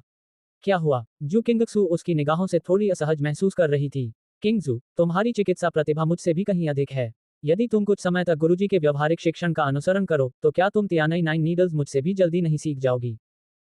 जू किंगक्सू अचंभित रह गई और उसने भावहीन होकर पूछा, तुम चाहते हो कि मैं तुम्हारी तरह बनूं, जू हाओ की गोद में रहकर सीखूं? नहीं, नहीं, बिल्कुल नहीं। वह मन ही मन जू हाओ को नापसंद करती थी। उसे आज्ञाकारी लिंगर की तरह उसकी बाहों में सिमटते हुए देखना जू किंगक्सू को स्वीकार्य नहीं था। क्विंगजू, फैंग जिक्सुआन ने उसका हाथ पकड़ लिया। अब हमारा शेननोंग हॉल खतरे में है और पारंपरिक चीनी चिकित्सा को भी भारी झटका लगेगा। क्या हम इस स्थिति को बदल पाएंगे? यह आप पर निर्भर करता है। यह कुछ हिचकिचाहट के बाद जू किंगक्सू ने आखिरकार दांत पीसकर सहमति दे दी। फैंग जिक्सुआन की आंखों में जीत की मुस्कान की एक झलक दिखाई दी। 189 एक छोटी लोली को उठाया। छोटी चाची गिर गई। नायक बेहोश हो गया। शेननोंग हॉल से निकलने के बाद जू हाओ सीधे कार से घर चले गए। गाड़ी सड़क पर सुचारू रूप से चल रही थी। जू हाओ ने अपना सिर टिकाया और कार की खिड़की से बाहर दूर होते हुए नजारे को देखने लगा। जब वह एक चौराहे से गुजरा तो उसकी भौहें फड़क उठीं। उसने हॉन कियांगवेई को रुकने का इशारा किया। उसकी नजर कुछ ही दूरी पर स्थित सड़क पर पड़ी। एक नाजुक, दोशरहित, बेहद खूबसूरती से तराशी गई छोटी लोली अधीर दिख रही थी। क्योंकि फिलहाल एक युवक ने उसका रास्ता रोक रखा था। शाओ याओ, तुम अकेली क्यों हो? छोटी चाची, तुम्हारी माँ कहाँ है? वह युवक लुओ यान था। उन्होंने आज रात का खाना खत्म कर लिया था और अपनी नाइट शिफ्ट के लिए नाइट क्लब जाने की तैयारी कर रहे थे। अचानक ही उसकी मुलाकात छोटी चाची की बहन झाओ लिंगर से हो गई, जो सड़क पर अकेली चल रही थी। उसे आसपास छोटी चाची नजर नहीं आई। लुओ यान ने आगे बढ़कर हैरानी से पूछा, झाओ लिंग एर बहुत प्यारी थी और उसके साथ कोई नहीं था, इसलिए वह चिंतित था। इससे तुम्हारा कोई संबंध नहीं? छोटी लोली ने नाखुशी से उसकी ओर घूर कर देखा। रास्ते से हट जाओ, एक अच्छा कुत्ता सड़क नहीं रोकता। लुओ यान के होंठ फड़कने लगे। सौभाग्यवश वह झाओ लिंगर की तीखी जुबान का आदी हो चुका था। उन्होंने धैर्यपूर्वक कहा, शाओ याओ, सड़क पर बहुत सारे लोग हैं और तुम्हारे लिए अकेले रहना बहुत खतरनाक है। मैं तुम्हें तुम्हारी माँ को ढूंढने ले चलता हूँ। बिल्कुल नहीं, छोटी लोली ने सिर हिलाकर मना कर दिया। उसने लुओ यान को ऐसे देखा मानो वह कोई मूर्ख हो। क्या तुम्हें लगता है कि मैं 3 साल का बच्चा हूँ? कि सड़क पर चलते हुए मुझे कोई बेवकूफ बना देगा? तुम खुद 3 साल के बच्चे हो, तुम्हारा पूरा परिवार ही 3 साल का है। लुओ यान, ये छोटी बच्ची अपने शब्दों में इतनी कठोर क्यों है? ठीक है, तो तुम कहाँ जाना चाहते हो? मैं तुम्हें ले चलूंगा, ठीक है? या अगर तुम कुछ खरीदना चाहते हो, तो बड़ा भाई तुम्हारे लिए खरीद देगा। लुओ यान झाओ लिंगर के व्यक्तित्व को जानता था। वह कठोर नहीं हो सकता था, वह केवल उसकी बात मान सकता था और उसकी इच्छाओं का पालन कर सकता था। तुम्हारी उन बचकानी चीजों की परवाह कौन करता है जो तुम खरीदते हो? छोटी लोली ने तिरस्कारपूर्ण भाव से देखा। वह रुकी, फिर उसने एक और ताना मारा। तुम मेरे बड़े भाई नहीं हो और मेरा कोई इतना बदसूरत बड़ा भाई नहीं है। लुओ यान का चेहरा सख्त हो गया। उसे समझ नहीं आ रहा था कि वह क्या भाव दिखाए। इससे बहुत गहरा आघात लगा। ये छोटी लोली काफी नखरीली और दिखावटी भी थी। झाओ लिंगर द्वारा तिरस्कृत किए जाने के कारण वह उसके बड़े भाई के रूप में एक बहुत बड़ी विफलता साबित हुआ। उसके होठों पर एक बनावटी मुस्कान आ गई। ठीक है, जैसा तुम कहो। तो तुम कहाँ जाना चाहते हो? मैं तुम्हें ले चलूंगा। छोटी लोली ने भौहें चढ़ा लीं और दुविधा में पड़ गई। लुओ यान को उम्मीद की किरण दिखी। ये सच था कि वह और छोटी चाची का परिवार रिश्तेदार थे, लेकिन उनके बीच संबंध अच्छे नहीं थे। विशेषकर झाओ लिंग एर, जो उसे दिल से नापसंद करती थी। वह अक्सर उसे दिल में चाकू मारती थी। शुरू में झाओ लिंगर के उनके प्रति दृष्टिकोण को बदलने का मौका था। वह आखिरी घटना जिसमें हीरो ने खूबसूरत लड़की को बचाया था, लेकिन इसे जू हाओ ने छीन लिया, जिसकी वजह से झाओ लिंग एर उस पर निर्भर हो गई। इसके बारे में सोचते ही वह बेहद उदास हो जाता था। उसने जू हाओ के प्रति घृणा से अपने दांत पीसे। अब लिटिल लोली के करीब आने का एक और मौका था और उसे इसे भुनाना ही था। 488 एआई मॉडल जेमिनी -2.5 फ्लैश। कुछ देर बाद छोटी लोली बोली, ठीक है, तो मुझे पिताजी को ढूंढने ले चलो। पापा, आपके पापा कौन हैं? लुओ यान स्तब्ध रह गई। उसकी पुतलियां अचानक सिकुड़ गईं, मानो उस पर बिजली गिर गई हो। छोटी लोली के पापा, क्या वो उसकी छोटी चाची के पति नहीं थे? उनकी छोटी चाची का पति? क्या उसकी छोटी चाची को कोई आदमी मिल गया? उन्हें इस बारे में कोई खबर कैसे नहीं मिली? लुओ यान एक पल के लिए भी इसे स्वीकार नहीं कर सकी। उसकी छोटी चाची इतनी सुंदर और पवित्र थी कि वह कल्पना भी नहीं कर सकता था कि वह किसी पुरुष के साथ हो सकती है। उन्हें बहुत असहज महसूस हुआ। मेरे पिताजी का नाम अंकल जूहाओ है। छोटी लोली को लगा कि जूहाओ उसके साथ बहुत अच्छा व्यवहार करता है और वह माँ को उनके काम में मदद कर सकता था। उनका साथ होना बिल्कुल सही था। तो छोटी लोली ने अपनी इच्छा व्यक्त की। क्या? लुओ यान का शरीर कांप उठा और उसके चेहरे के भाव एकदम बदल गए। जूहाओ और उसकी छोटी चाची का दोबारा मिलना कब हुआ? उसने कुछ ही समय पहले यान वू मेई को परास्त किया था। क्या ऐसा हो सकता है कि इन कुछ ही दिनों में उसने अपनी छोटी चाची को भी मार गिराया हो? लुओ यान के दिल में एक सिहरन सी दौड़ गई। वह जानता था कि जूहाओ अपनी छोटी चाची और झाओ लिंगर के प्रति दुर्भावना रखता है, लेकिन उन्हें इतनी जल्दी कार्रवाई करने की उम्मीद नहीं थी। जूहाओ की दुष्टता को देखते हुए, अपनी छोटी चाची को हराने के बाद, वह निश्चित रूप से इतनी खूबसूरत झाओ लिंगर को जाने नहीं देगा। क्या माँ और झाओ लिंगर दोनों को ले जाया गया है? लुओ यान गुस्से से आग बबूला और कांप रहा था। उसका चेहरा बेहद बदसूरत था। नहीं, ये सही नहीं है। लुओ यान को अचानक एहसास हुआ। कुछ दिन पहले जब उनकी चोटें ठीक हो गईं, तो वे अपनी छोटी चाची से मिलने गए थे। उसे चिंता थी कि जूहाओ उसकी छोटी चाची और झाओ लिंगर को नुकसान पहुंचा सकता है। वहां जाने के बाद उन्हें पता चला कि उनकी छोटी चाची इस दौरान काम में व्यस्त थीं। जूहाओ भी उनके दरवाजे पर नहीं आया था और पिछले 2 दिनों में उसने अपनी छोटी चाची को ऑनलाइन मामलों को निपटाने में व्यस्त भी देखा था। वह जूहाओ के साथ कैसे हो सकती थी? गलत उत्तर को छोड़ दे तो इसका मतलब यह था कि झाओ लिंग एक झूठ बोल रही थी। लुओ यान थोड़ा गुस्से में था और उसका लहजा सख्त हो गया। शाओ याओ, तुम्हारी माँ तुम्हारे साथ इतनी अच्छी तरह पेश आती है, तुम अपनी माँ के बारे में मजाक कैसे कर सकते हो?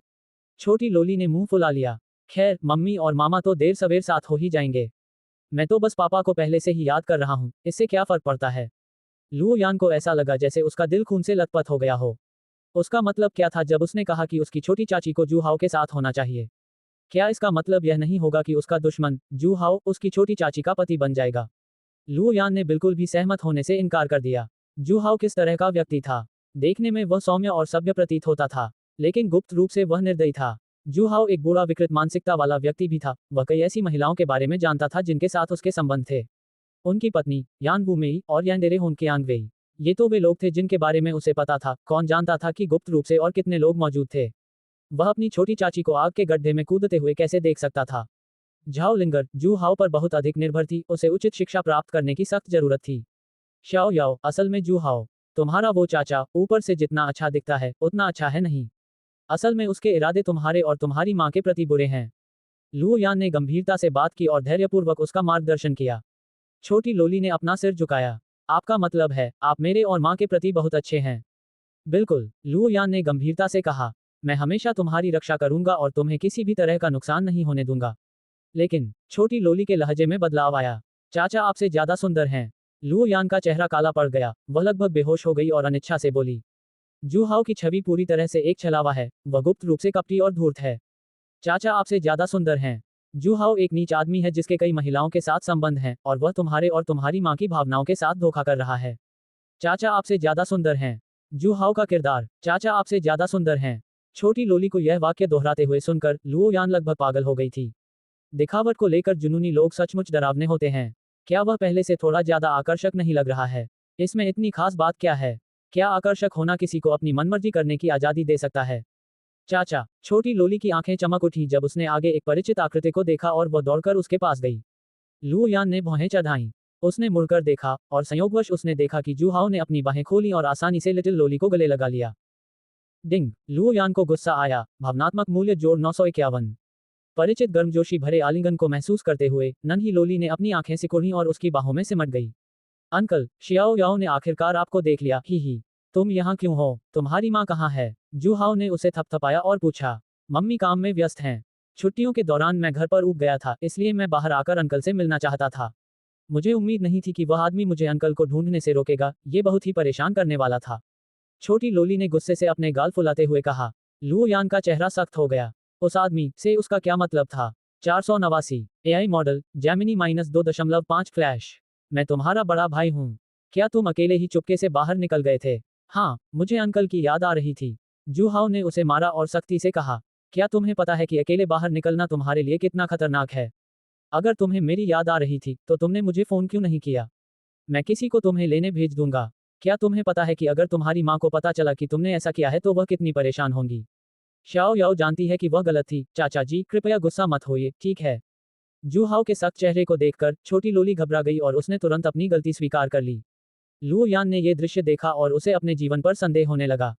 उसकी छोटी बहन की चेहरे की विकृति की बीमारी बहुत गंभीर है ना? जब वह उसके और जू हाओ का सामना कर रही थी तो उसका व्यवहार बिल्कुल अलग था। अभी अभी जब वह उसके सामने थी तो वह एक छोटी वयस्क की तरह लग रही थी। जू हाओ के सामने वह एक प्यारी सी नन्ही बच्ची बन जाती थी, अविश्वसनीय रूप से आज्ञाकारी। जू हाओ के चेहरे के भाव नरम पड़ गए। फिर कभी ऐसा मत करना। अगली बार जब तुम बाहर आना चाहो तो अपनी माँ को बता देना या मुझे बता देना। समझ गया, अंकल सबसे अच्छे हैं। मवाह, ये देखकर कि जू हाओ ने उसे माफ कर दिया है, छोटी लोली खुश हो गई। उसने जू हाओ के गले को पकड़ लिया और उसे चुंबन दिया। जू हाओ ने अपना फोन निकाला। अपनी माँ को फोन करके बता दो कि तुम सुरक्षित हो और मेरे साथ हो। मैंने घर पर माँ के लिए एक नोट छोड़ा है। छोटी लोली ने धीरे से कुछ बुदबुदाया, लेकिन फिर भी उसने फोन ले लिया। यूयुन अभी भी लॉ फर्म में मामलों को संभाल रही थी। जब उसने सुना कि छोटी लोली अकेले ही भाग गई है तो वह स्तब्ध रह गई। फिर ये जानकर कि अब वह जू हाओ के साथ है, उसके दिल को थोड़ी राहत मिली। छोटी लोली को डांट पड़ना तय था। जू हाओ ने मध्यस्थता करने के लिए हस्तक्षेप किया। इसके तुरंत बाद छोटी लोली और भी अधिक स्नेही और आश्रित हो गई। राष्ट्रपति जू, मैंने आपको परेशानी में डाल दिया है। यू यून ने सहजता से कहा। कोई बात नहीं, मुझे तो वो छोटा बच्चा बहुत पसंद है। चूंकि वह यहाँ है तो उसे कुछ दिनों के लिए यहीं रहने और खेलने दो। तुम बिना किसी चिंता के अपने काम पर ध्यान दे सकते हो। कुछ औपचारिकताओं के बाद बात तय हो गई। कॉल समाप्त हो गई। जू हाओ ने छोटी लोली को अपनी बाहों में उछाला। चाचा तुम्हें घर ले जाएंगे। क्या तुम अपनी बड़ी बहनों से मिलना चाहती हो? हाँ, छोटी लोली ने खुशी से ताली बजाई। फिर जू हाओ ने छोटी लोली को गोद में उठाया और पार्किंग स्थल की ओर चल पड़ा। हालांकि लुओ यान ने उनका रास्ता रोक दिया। उसने उदास चेहरे से जू हाओ को घूर कर देखा। तुम क्या करना चाहते हो? शियाओ याओ अभी बच्ची है, उसे जाने दो। हालांकि उनकी ताकत अभी तक पूरी तरह से बहाल नहीं हुई थी। अगर ऐसा होता भी तो भी वह जू हाओ का मुकाबला नहीं कर पाता। लेकिन फिर भी उसे खड़ा होना पड़ा। जू हाओ के बारे में उनकी समझ के अनुसार बच्चों को नुकसान पहुंचाना निश्चित रूप से ऐसा कुछ था जो वह कर सकता था। छोटी लोली उसकी छोटी बहन थी, छोटी चाची की बेटी। वह किसी भी कीमत पर उसे इतनी कम उम्र में नुकसान नहीं पहुंचने दे सकता था। जू हाओ के चेहरे पर चंचल भाव था। मैं क्या कर रहा हूँ? क्या तुमने अभी तक नहीं सुना? मैं शियाओ याओ को घर ले जा रहा हूँ। छोटी लोली ने भी यही बात दोहराई। बिल्कुल सही, तुम घृणित व्यक्ति, जल्दी करो और यहाँ से चले जाओ। लुओ यान ने दांत पीसते हुए दृढ़ता से कहा। नहीं, तुम शियाओ याओ को नहीं ले जा सकते। उद्धरण चिन्ह, यान वू मेई के साथ तब धोखा हुआ जब वह जू परिवार में पहुंची थी। हालांकि यह छोटी बहन कद में छोटी थी, लेकिन उसका शारीरिक विकास बहुत अच्छा हुआ था। जू परिवार के यहाँ जाना निश्चित रूप से एक भीड़ के बच्चे के शेर की गुफा में प्रवेश करने जैसा होगा, बहुत खतरनाक। छोटी लोली बहुत गुस्से में थी। वह चाचा को ढूंढने निकली थी और अब जब उसने आखिरकार उन्हें देख लिया था तो वे उसे घर ले जा रहे थे। इस व्यक्ति द्वारा ब्लॉक किया जाना वाकई बेहद घृणित था। उसने तुरंत गुस्से से कहा, अरे बदसूरत सनकी, क्या तुम्हारा काम हो गया? मैं अंकल के साथ रहना चाहती हूँ, इससे तुम्हारा क्या लेना देना है? लुओ यान के दिल में एक सिहरन सी दौड़ गई। मैं ये सब तुम्हारे भले के लिए कर रहा हूँ। क्या तुम्हें नहीं पता कि तुम्हें पकड़ने वाला आदमी इंसान की खाल में छिपा एक दरिंदा है जो तुम्हारे और तुम्हारी माँ के खिलाफ साजिश रच रहा है? और आप तो उसके लिए आवाज भी उठा रहे हैं। जू हाओ ने लिटिल लोली की पीठ थपथपाई। ठीक है शियाओ याओ, ऐसे व्यक्ति पर गुस्सा मत करो, इसका कोई फायदा नहीं है। वह सिर्फ इसलिए जल रहा है क्योंकि तुम मेरे करीब हो। उस मस्खरे के चक्कर में मत पड़ो। अंकल और खुद को लुओ यान पर हमला करते देख छोटी लोली खिलखिला उठी। क्या तुम्हें जलन हो रही है कि मैं अंकल के करीब हूँ? छोटी लोली की आंखें पहले घूमी और फिर चमक उठी। उसे एक अच्छा विचार आया। उसने जू हाओ की गर्दन को गले लगाया, उसकी ओर झुकी और उसे चुंबन दिया।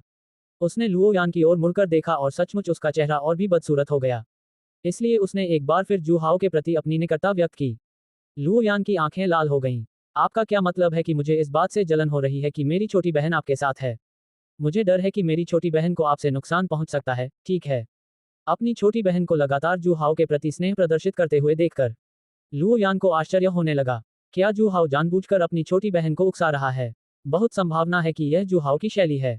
धत्तेरी की, जू हाओ सचमुच बच्चों को भी नहीं बख्शता। जैसे ही वह दोबारा बोलने ही वाला था, लुयान ने अचानक देखा कि रेड रोज जू हाओ के बगल में प्रकट हो गई है और उसका दिल और भी कड़वा हो गया।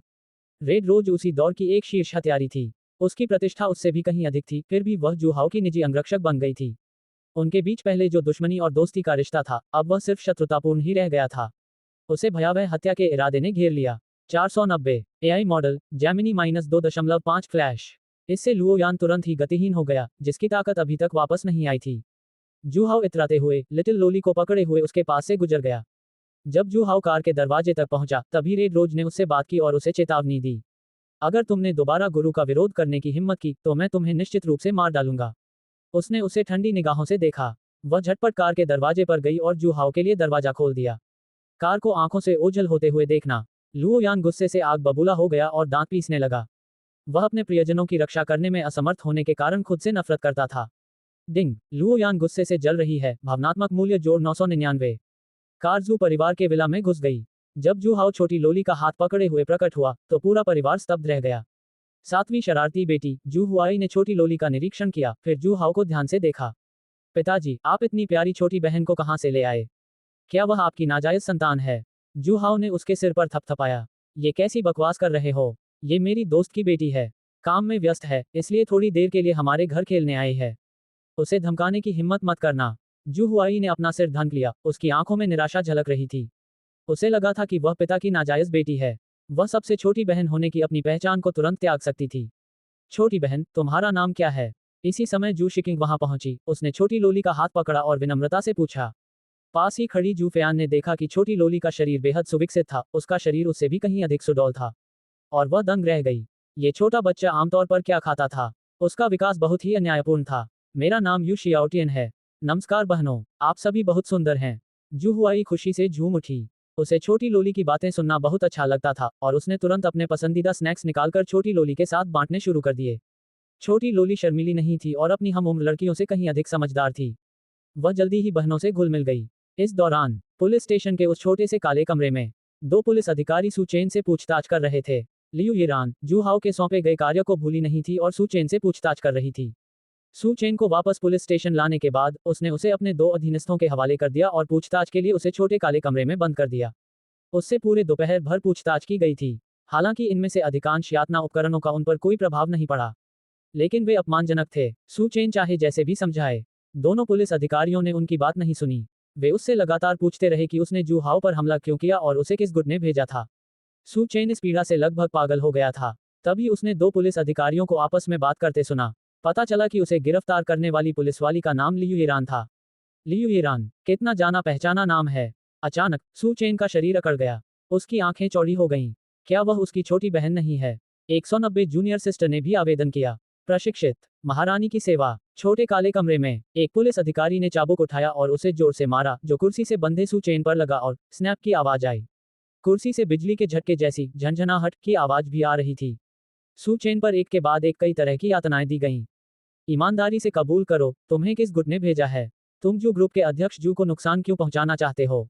एक अन्य पुलिस अधिकारी ने कड़े लहजे में पूछताछ की। मैंने ये बात अनगिनत बार कही है, मुझे किसी गुट ने यहाँ नहीं भेजा। उसने मेरी मंगेतर को अगवा कर लिया, तो क्या मैं थोड़ा गुस्सा नहीं हो सकता? और मैंने अभी तक कुछ किया भी नहीं है और आप लोगों ने मुझे गिरफ्तार कर लिया है। सू चेन ने गुस्से से जलते हुए चिल्लाकर कहा कि उसके साथ अन्याय हुआ है। उन्होंने धैर्यपूर्वक समझाया। वह सचमुच अपनी ताकत का इस्तेमाल करना चाहता था, खुद को छुड़ाना चाहता था और इन दोनों लड़कों की पिटाई करना चाहता था। ये घोर अपमान असहनीय था, लेकिन फिर भी उसने खुद को रोके रखा। उसने बूढ़े आदमी के निर्देशों के बारे में सोचा। अवैध अपराध न करें, जहां तक संभव हो सहन करें। हालांकि उनकी बातें सुनने के बाद चाबुक पकड़े पुलिस अधिकारी रुक गया और छोटा काला कमरा सन्नाटे में डूब गया। दोनों पुलिस अधिकारियों ने एक दूसरे की ओर देखा, मानो उन्होंने कोई बहुत बड़ा मजाक सुना हो, और हंसते हंसते उनकी आंखों से आंसू बहने लगे। हा, मैंने गलत तो नहीं सुना?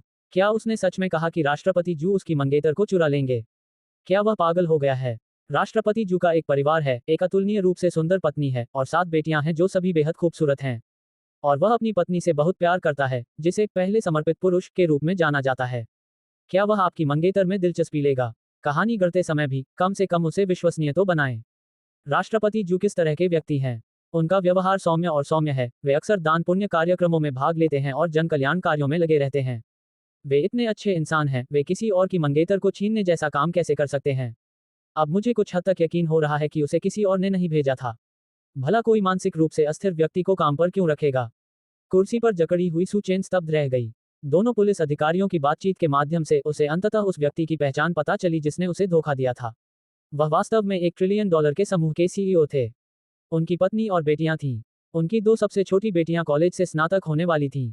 उनकी उम्र कम से कम 50 वर्ष थी। पहले जू हाउ की उम्र लगभग 30 वर्ष ही लगती थी। उन्हें उम्मीद नहीं थी कि वह 50 साल के होंगे। अपनी मंगेतर गू निंग के 50 साल के बूढ़े आदमी के सामने आत्मसमर्पण करने का ख्याल ही उनके लिए असहनीय था। सू चेन का दिल बुरी तरह दुख रहा था। 2 पुलिस अधिकारियों को जू हाउ की प्रशंसा करते हुए, उन्हें प्रथम समर्पित व्यक्ति कहते हुए और यह कहते हुए कि उनका चरित्र उत्कृष्ट था, सुनना कैसा लगा। उसे सच में थूकने की बहुत इच्छा हो रही थी। क्या जू हाउ समर्पित था? उसने अपनी मंगेतर को किस बात के लिए प्रशिक्षित किया था? यदि उसका चरित्र अच्छा होता, तो क्या वह उसे अपमानित करता? क्या वह ऑफिस में गूनिंग के साथ अंतरंग संबंध बनाएगा? ऐसा प्रतीत होता था कि गूनिंग को प्रशिक्षण देने वाला व्यक्ति न केवल एक मजबूत पृष्ठभूमि वाला था, बल्कि एक पाखंडी बदमाश भी था। उसने बाहरी लोगों के सामने एक अच्छे इंसान की तरह व्यवहार किया। AI model Gemini -2.5 flash. लेकिन उसकी पीठ पीछे वह शातिर और धूर्त था। अच्छा, ठीक है, आपकी मंगेतर कौन है? मैं देखना चाहता हूं कि कौन सी खूबसूरत महिला राष्ट्रपति जू की दिलचस्पी जगा सकती है। एक पुलिस अधिकारी की आवाज सुनाई दी, जिससे सू चेन के विचारों में खलल पड़ा। सू चेन ने सीधे सीधे जवाब दिया, गू निंग शुआंग। कौन? पुलिस अधिकारी स्तब्ध रह गया। उसे संदेह था कि उसने गलत सुना था। गू के फार्मास्यूटिकल ग्रुप के अध्यक्ष का नाम गू निंग शुआंग भी है। वह मेरी मंगेतर है, सू चेन ने उसे याद दिलाया। दोनों पुलिस अधिकारियों ने एक दूसरे की ओर देखा और मुस्कुराए बिना नहीं रह सके। तुम किस मानसिक अस्पताल से आए हो? अगली बार इधर उधर मत भागना। क्या मानसिक अस्पताल में चुपचाप रहना अच्छा नहीं होता? तुम्हें बाहर आकर हमें परेशानी में डालना ही था। तुम्हारी हिम्मत कैसे हुई ऐसा कहने की? गू निंग शंघाई की मशहूर महिला राष्ट्रपतियों में से एक हैं। उनके चाहने वालों की कतारें शंघाई से लेकर शाही राजधानी तक लगी हो सकती हैं। भला वो तुम्हें कैसे पसंद कर सकती हैं? इसके अलावा राष्ट्रपति गू हमेशा से अविवाहित रही हैं। मैंने हाल ही में उनकी सगाई के बारे में नहीं सुना है। आप सिर्फ खोखली बातें करते हैं, एक भी बात सच नहीं है। लगता है हमारे अनुशासनात्मक प्रयास पर्याप्त नहीं हैं। स्पष्टतः दोनों पुलिस अधिकारियों को इस बात पर विश्वास नहीं हुआ कि सू चेन और गू निंग की सगाई हो चुकी है। उन्होंने इलेक्ट्रोथेरेपी को अधिकतम स्तर पर सेट कर दिया। कोड़े की मार और भी भीषण हो गई। सू चेन के लिए यातनाओं का एक नया दौर शुरू हो गया। यातना के एक दौर के बाद सू चेन ठीक थी, लेकिन दोनों पुलिस अधिकारी बुरी तरह थक चुके थे। जब खाने का समय हुआ तो दोनों पुलिस अधिकारी बाहर चले गए। वे चलते चलते बातें करते रहे। इस बच्चे का मुंह सचमुच बहुत सख्त है। इसीलिए तो कैप्टन लियू ने हमें इसे छोटे काले कमरे में बंद करने को कहा था। अगर छोटा काला कमरा भी इससे कुछ नहीं निकलवा सकता, तो बाकी जगहों की तो बात ही छोड़ो। महीना लगभग खत्म होने वाला है और कैप्टन लियू ने एक और शानदार प्रदर्शन किया है। ऐसा लगता है कि इस महीने का उत्कृष्ट पुलिस अधिकारी एक बार फिर कैप्टन लियू ही होंगे। इसी सिलसिले में उत्कृष्ट पुलिस अधिकारी का मूल्यांकन लगभग आ चुका है। मैं जांच कर लेता हूं।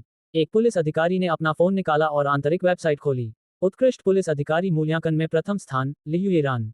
हाँ, जैसा कि उम्मीद थी, ये हमारे कप्तान लियू हैं। दोनों पुलिस अधिकारी बहुत खुश थे। वे लियू ईरान के अधिकार क्षेत्र में थे।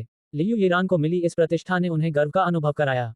Liu Iran. सू चेन की आंखों में एक झिलमिलाहट आई। ये नाम कुछ जाना पहचाना सा लगा। ऐसा लगता है कि उसने इसे कहीं सुना था। उसने एक क्षण के लिए अपने मन में याद किया। उसे ध्यान आया, उसके पिता ने उसे बताया था। उस बूढ़े व्यक्ति की एक छोटी बहन थी जो किसी अप्सरा जैसी थी। हालांकि संप्रदाय छोड़ने के बाद से वे कभी मिले नहीं थे, फिर भी वे पत्रों के माध्यम से एक दूसरे से संपर्क में रहते थे। लियू ईरान उन शिष्यों में से एक थी जिन्हें उस वृद्ध व्यक्ति की दिव्य छोटी बहन ने अपने साथ ले लिया था। लियू ईरान की डार्क एनर्जी की शक्ति के बारे में सोचते हुए, वह उसकी छोटी बहन होगी। ये जानकर सू चेन अचंभित रह गया। अच्छी खबर, उनकी छोटी बहन बेहद खूबसूरत थी, एक अद्वितीय सुंदरता वाली, मनमोहक चेहरे वाली और थाने की सबसे होनहार लड़की। बुरी खबर, उनकी छोटी बहन पहले ही किसी और की प्रेमिका बन चुकी थी। वह व्यक्ति राष्ट्रपति जू थे, जिन्होंने उनकी मंगेतर, लगभग 50 वर्ष के एक बुजुर्ग व्यक्ति को चुरा लिया था। जब उसने लियू ईरान और जू हाओ को चुंबन करते देखा, उसके दिल में केवल कड़वाहट की एक टीस उठी। उसने आह भरते हुए कहा कि सुअरों की वजह से सारी अच्छी पत्तागोभी बर्बाद हो रही है। अब उसे बेहद दुख हो रहा था। कितनी खूबसूरत छोटी बहन है। वो जू हाओ जैसे नीच इंसान के साथ कैसे रह सकती थी? जू हाओ उस तरह का बेईमान बदमाश है जो महिलाओं का शोषण करता है। ये बात उनकी छोटी बहन लियू ईरान की पुलिस अधिकारी होने की पहचान से बिल्कुल मेल नहीं खाती थी। सू चेन को तुरंत इसका कारण सूझ गया। संभवतः इन पुलिस अधिकारियों की तरह वह भी जू हाओ की दिखावट से धोखा खा गई थी। सू चेन ने तुरंत अपने दांत पीस लिए। अपनी मंगेतर को बहलाना और अपनी छोटी बहन की भावनाओं के साथ धोखा करना, वह और जू हाओ के बीच सुलह की कोई गुंजाइश नहीं थी। होश में आने पर जब उसने देखा कि 2 पुलिस अधिकारी लिटिल ब्लैक रूम से निकलने ही वाले हैं, तो सू चेन ने तुरंत बोलना शुरू किया। रुको, तुम्हारी कैप्टन लियू, क्या ये वही खूबसूरत पुलिस अधिकारी हैं जिन्होंने मुझे पहले गिरफ्तार किया था? क्या उनका नाम लियू ईरान है? हाँ, क्यों? एक पुलिस अधिकारी रुका और उसे ठंडी निगाहों से देखने लगा। कृपया उसे बुलाओ, मुझे उससे कुछ कहना है। पुलिस अधिकारी ने उपहास किया। क्या तुम अब भी हमारे कैप्टन लियू से मिलना चाहते हो? तुम्हारी हिम्मत कैसे हुई? तुम खुद को क्या समझते हो? क्या तुम्हें लगता है कि हमारे कैप्टन लियू कोई ऐसे व्यक्ति हैं जिनसे तुम जब चाहो मिल सकते हो? उनका रवैया देखकर सू चेन का दिल बैठ गया। उसके पास कहने के अलावा कोई विकल्प नहीं था। दरअसल, मैं लियू ईरान का बड़ा भाई हूँ। मेरे पास आपसे झूठ बोलने का कोई कारण नहीं है। अगर आप उसे बुलाएंगे तो आपको पता चल जाएगा। छी! दोनों पुलिस अधिकारी अपनी हंसी नहीं रोक पाए। क्या तुम मजाक कर रहे हो? तुम्हें कैप्टन लियू ने गिरफ्तार किया था। अगर तुम कैप्टन लियू के सीनियर ब्रदर हो, तो क्या वो तुम्हें बिना बताए गिरफ्तार कर लेंगी? बकवास! तुमने कहा था कि गुनिंग तुम्हारी मंगेतर है, और अब तुम कह रहे हो कि तुम हमारे कैप्टन लियू के बड़े भाई हो। ठीक है, ठीक है, तो आप इसी तरह खेलना चाहते हैं। बस आप हमारा इंतजार कीजिए, हम खाना खाने के बाद आपसे निपटने के लिए वापस आएंगे। 1 घंटे से भी अधिक समय बाद दोनों पुलिस अधिकारी लौट आए। वे लियू ईरान को अपने साथ नहीं लाए थे। स्पष्टतः उन्होंने सुचेन के शब्दों को संप्रेषित नहीं किया था। अगले दिन तक ऐसा नहीं हुआ था। लियू ईरान को इसके बारे में 2 पुलिस अधिकारियों के आपस में बातचीत करने से पता चला। वह उत्सुकतावश स्थिति का जायजा लेने के लिए छोटे काले कमरे में आई। सू चेन को पूरी रात यातनाएं दी गईं। हालांकि उन्हें कोई आंतरिक चोट नहीं आई थी, लेकिन वे अस्त व्यस्त दिख रहे थे। आप मुझसे मिलना चाहते हैं? लियू ईरान ने भौहें चढ़ाकर पूछा। उसने अपने 2 अधीनस्थों से सुना कि यह आदमी सिर्फ बड़ी बड़ी बातें करता है और खुद को उसका सीनियर ब्रदर बताता है। उनके गुरु ने केवल 4 शिष्यों को ही लिया था। 492 धारा 492। AI model Gemini -2.5 flash. हम सब जूनियर सिस्टर्स हैं, तो सीनियर ब्रदर कहां से आएगा? अगर यह आदमी कोई संतोषजनक स्पष्टीकरण नहीं देता है, तो वह उसे आसानी से नहीं छोड़ेगी। छोटी बहन, आखिरकार तुम आ ही गई। परिचित आवाज सुनकर सुचेन ने ऊपर देखा और लियू ईरान को देखकर राहत की सांस ली। उसे इस हद तक प्रताड़ित किया गया कि वह टूट गया। अगर लियू ईरान जल्द ही प्रकट नहीं हुआ, तो वह अपनी ताकत का इस्तेमाल करके खुद को छुड़ाकर भाग जाएगा। तुम्हारी छोटी बहन कौन है? अगर तुमने दोबारा बकवास की, तो मुझे बदतमीजी करने के लिए दोष मत देना। लियू ईरान ने भौहें चढ़ाकर ठंडे लहजे में फटकार लगाई। तुम सचमुच मेरी छोटी बहन हो? सू चेन ने कड़वी मुस्कान दी। क्या आपके गुरु का नाम लुओकिंग जियान है? लियू ईरान की आंखों में आश्चर्य का भाव दिखाई दिया। उनके गुरु हमेशा एकांत में रहते थे। बहुत कम लोग उसका नाम जानते थे। इस आदमी को कैसे पता चला? क्या वह सचमुच उसका बड़ा भाई हो सकता है? क्या वह शिष्य गुरु थे जिन्हें उन्होंने बहुत समय पहले अपने साथ लिया था? गुरु ने उन्हें स्पष्ट रूप से बताया कि उन्होंने केवल कुछ महिला शिष्यों को ही अपने शिष्य बनाया था। लियू ईरान के चेहरे के भाव में आए बदलाव को देखकर सुचेन समझ गई कि उसने गलत समझा था और उसने स्पष्टीकरण दिया। तुम्हें पता है ना कि तुम्हारी गुरु स्वर्गिक औषधि संप्रदाय से हैं? क्या उन्होंने तुम्हें कभी बताया है कि उनका एक वरिष्ठ भाई है जिसका नाम सूली है? मैं सूली का शिष्य हूँ। लियू ईरान की आंखों में चमक आ गई। बेशक, उसे इस बारे में पता था। उसे ये भी पता था कि मास्टर का एक बड़ा भाई था। वह उससे कभी मिली ही नहीं थी। क्या ये व्यक्ति सीनियर मार्शल अंकल का शिष्य है? अगर ऐसा है तो उन्हें सचमुच उनका बड़ा भाई माना जा सकता है। जब उसने देखा कि वह कुछ हद तक आश्वस्त हो गई है, तो सुचेन ने स्वर्गीय औषधि संप्रदाय के कुछ रहस्य उजागर किए। लियू ईरान ने अंततः संदेह करना छोड़ दिया। हालांकि उनकी भौहों की सिकुड़न कभी कम नहीं हुई। तो फिर तुम पिताजी के पास क्यों गए थे? जू हाओ के लिए मुसीबत खड़ी करने के लिए? अपनी गलती का एहसास होते ही लियू ईरान ने तुरंत अपनी गलती सुधार ली। लेकिन सू चेन ने उसकी बात सुन ली थी और सदमे से उसकी आंखें चौड़ी हो गईं। उसने क्या सुना? उसके सामने खड़ी यह उत्कृष्ट वीर पुलिस फ्लावर जूनियर सिस्टर वास्तव में जू हाओ को डैड कहकर पुकारती है। क्या बकवास है? सू चेन की मानसिकता में जबरदस्त बदलाव आया। उनकी अद्वितीय मंगेतर का नाम जू हाओ मास्टर था। उसकी छोटी बहन भी जू हाओ की आज्ञाकारी लिंगर कैसे बन गई? क्या अब भी न्याय की कोई गुंजाइश बची है? मैं आपसे एक सवाल पूछ रहा हूं।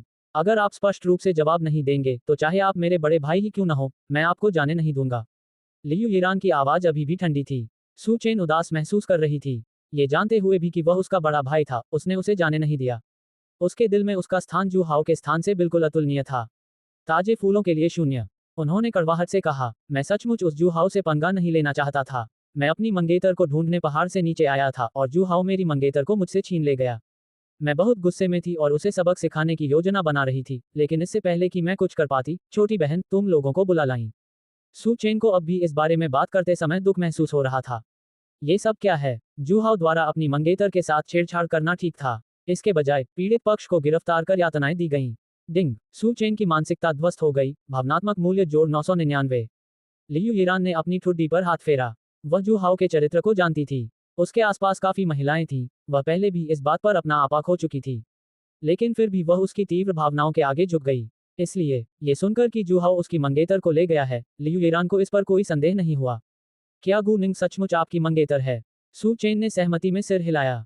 तुरंत ही लियू ईरान की निगाहें उसकी ओर कुछ सहानुभूतिपूर्ण हो गईं। इसमें कोई हैरानी की बात नहीं कि जू हाओ के खिलाफ लड़ते हुए यह आदमी इतना दुखी था। आप एक पल रुकिए, लियू यिरान ने सू चेन से कहा। वह एक तरफ गई, अपना फोन निकाला और जू हाओ का नंबर डायल किया। हालांकि सू चेन पीड़ित थी। वह ऐसा व्यक्ति था जिसे जू हाओ ने विशेष रूप से गिरफ्तार करने और पूछताछ करने का आदेश दिया था। वह न्याय की भावना से ओतप्रोत थी, लेकिन वह ये भी जानती थी कि उचित तरीके से कैसे व्यवहार करना है। सू चेन से कैसे निपटना है, यह अभी भी जू हाओ की इच्छा पर निर्भर करता था। फोन पर बातचीत के बाद लियू यिरान वापस लौट आए। उसने सू चेन से कहा, आप जल्द ही जा सकते हैं। उसे अंदर से अच्छा महसूस हुआ, क्योंकि जू हाओ ने कहा था वह उसके लिए सू चेन को माफ कर देगा। उसकी भौहें मुस्कान से भरी हुई थीं। हालांकि उसकी छोटी बहन उसे रिहा करने ही वाली थी, सू चेन खुश नहीं हो सका। इस तथ्य से अंदाजा लगाया जा सकता है कि इस छोटी बहन को अभी भी जू हाओ से उसकी राय पूछनी पड़ी। वह जू हाओ के सामने कितनी विनम्र थी। वह अपनी छोटी बहन को उस पाखंडी जू हाओ के बहकावे में नहीं आने दे सकता था। जैसे ही लियू यिरान छोटे काले कमरे से निकलने वाली थी, सू चेन ने उसे पुकारा, छोटी बहन। लियू यिरान असमंजस में पीछे मुड़ी। सू चेन ने गहरी सांस ली और कहा, जू हाओ के झांसे में मत आना, वह वास्तव में बहुत चालाक और निर्दयी है। मेरी मंगेतर गु निंगशुआन को उसने पहले ही गुलाम के रूप में प्रशिक्षित कर दिया है। उसकी अंगरक्षक भी बेहद खूबसूरत है और कौन जानता है कि वह गुप्त रूप से कितनी अन्य महिलाओं के साथ संबंध रखता है। और तब 493 AI model Gemini -2.5 flash. Liu Yiran ने पलकें झपकाईं। उसे ये सब पहले से ही पता था। क्या अचानक प्रकट हुए इस बड़े भाई का मकसद उसके और जू हाओ के बीच फूट डालना था। कितनी भोली सोच है। सू चेन बुरी तरह फंस गया था। छोटी बहन की प्रतिक्रिया कुछ ज्यादा ही शांत थी, है ना? क्या ऐसा हो सकता है कि वह पहले से ही जानती हो कि जू हाओ किस तरह का व्यक्ति था? बिल्कुल सही, वरना पुलिस फ्लावर के रूप में अपनी पहचान के साथ वह स्वेच्छा से उसे पिताजी कैसे कह सकती थी? शायद उसे भी प्रशिक्षण दिया गया था। सू चेन चुप हो गया, उसका दिल टुकड़े टुकड़े हो गया था। लियू यिरान के जाने के कुछ ही समय बाद 2 पुलिस अधिकारी अंदर आए और उसे रिहा कर दिया। सड़क पर अकेले चलते हुए सू चेन का चेहरा थका हुआ और हैरान था।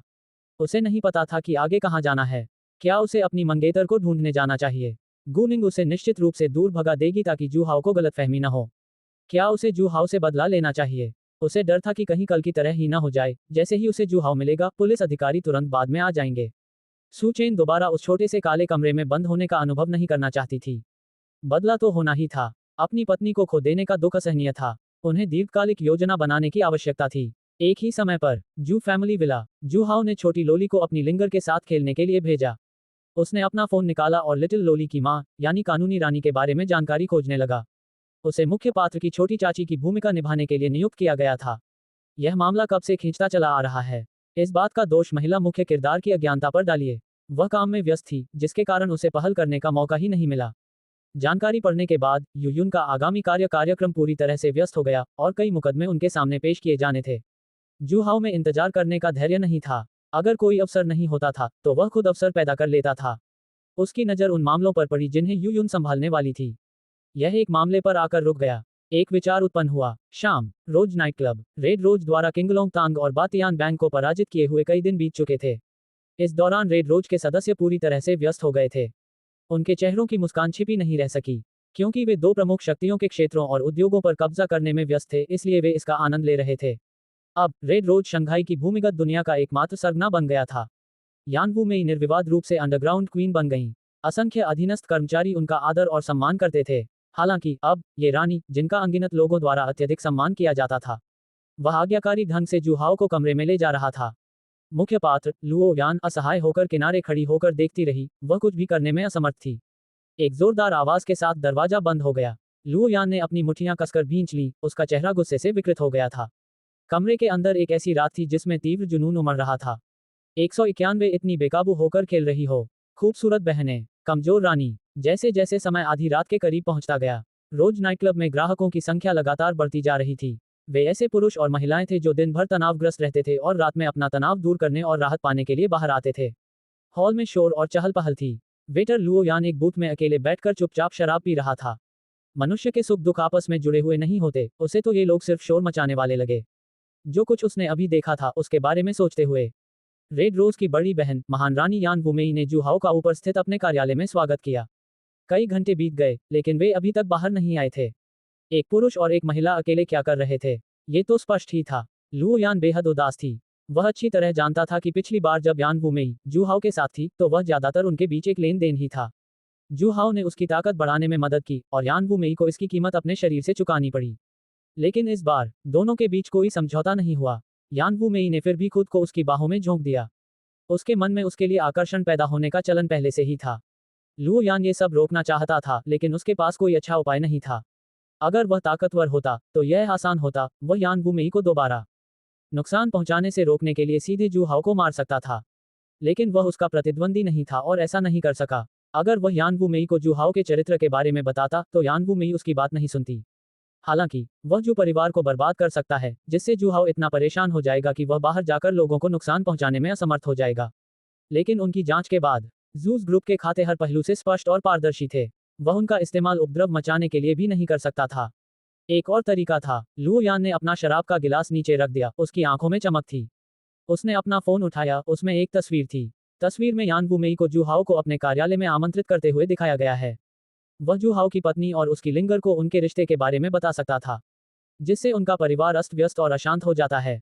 खासकर फेयान को बताना। क्या उसने यान वू मेई के साथ एक अच्छी बड़ी बहन जैसा व्यवहार नहीं किया?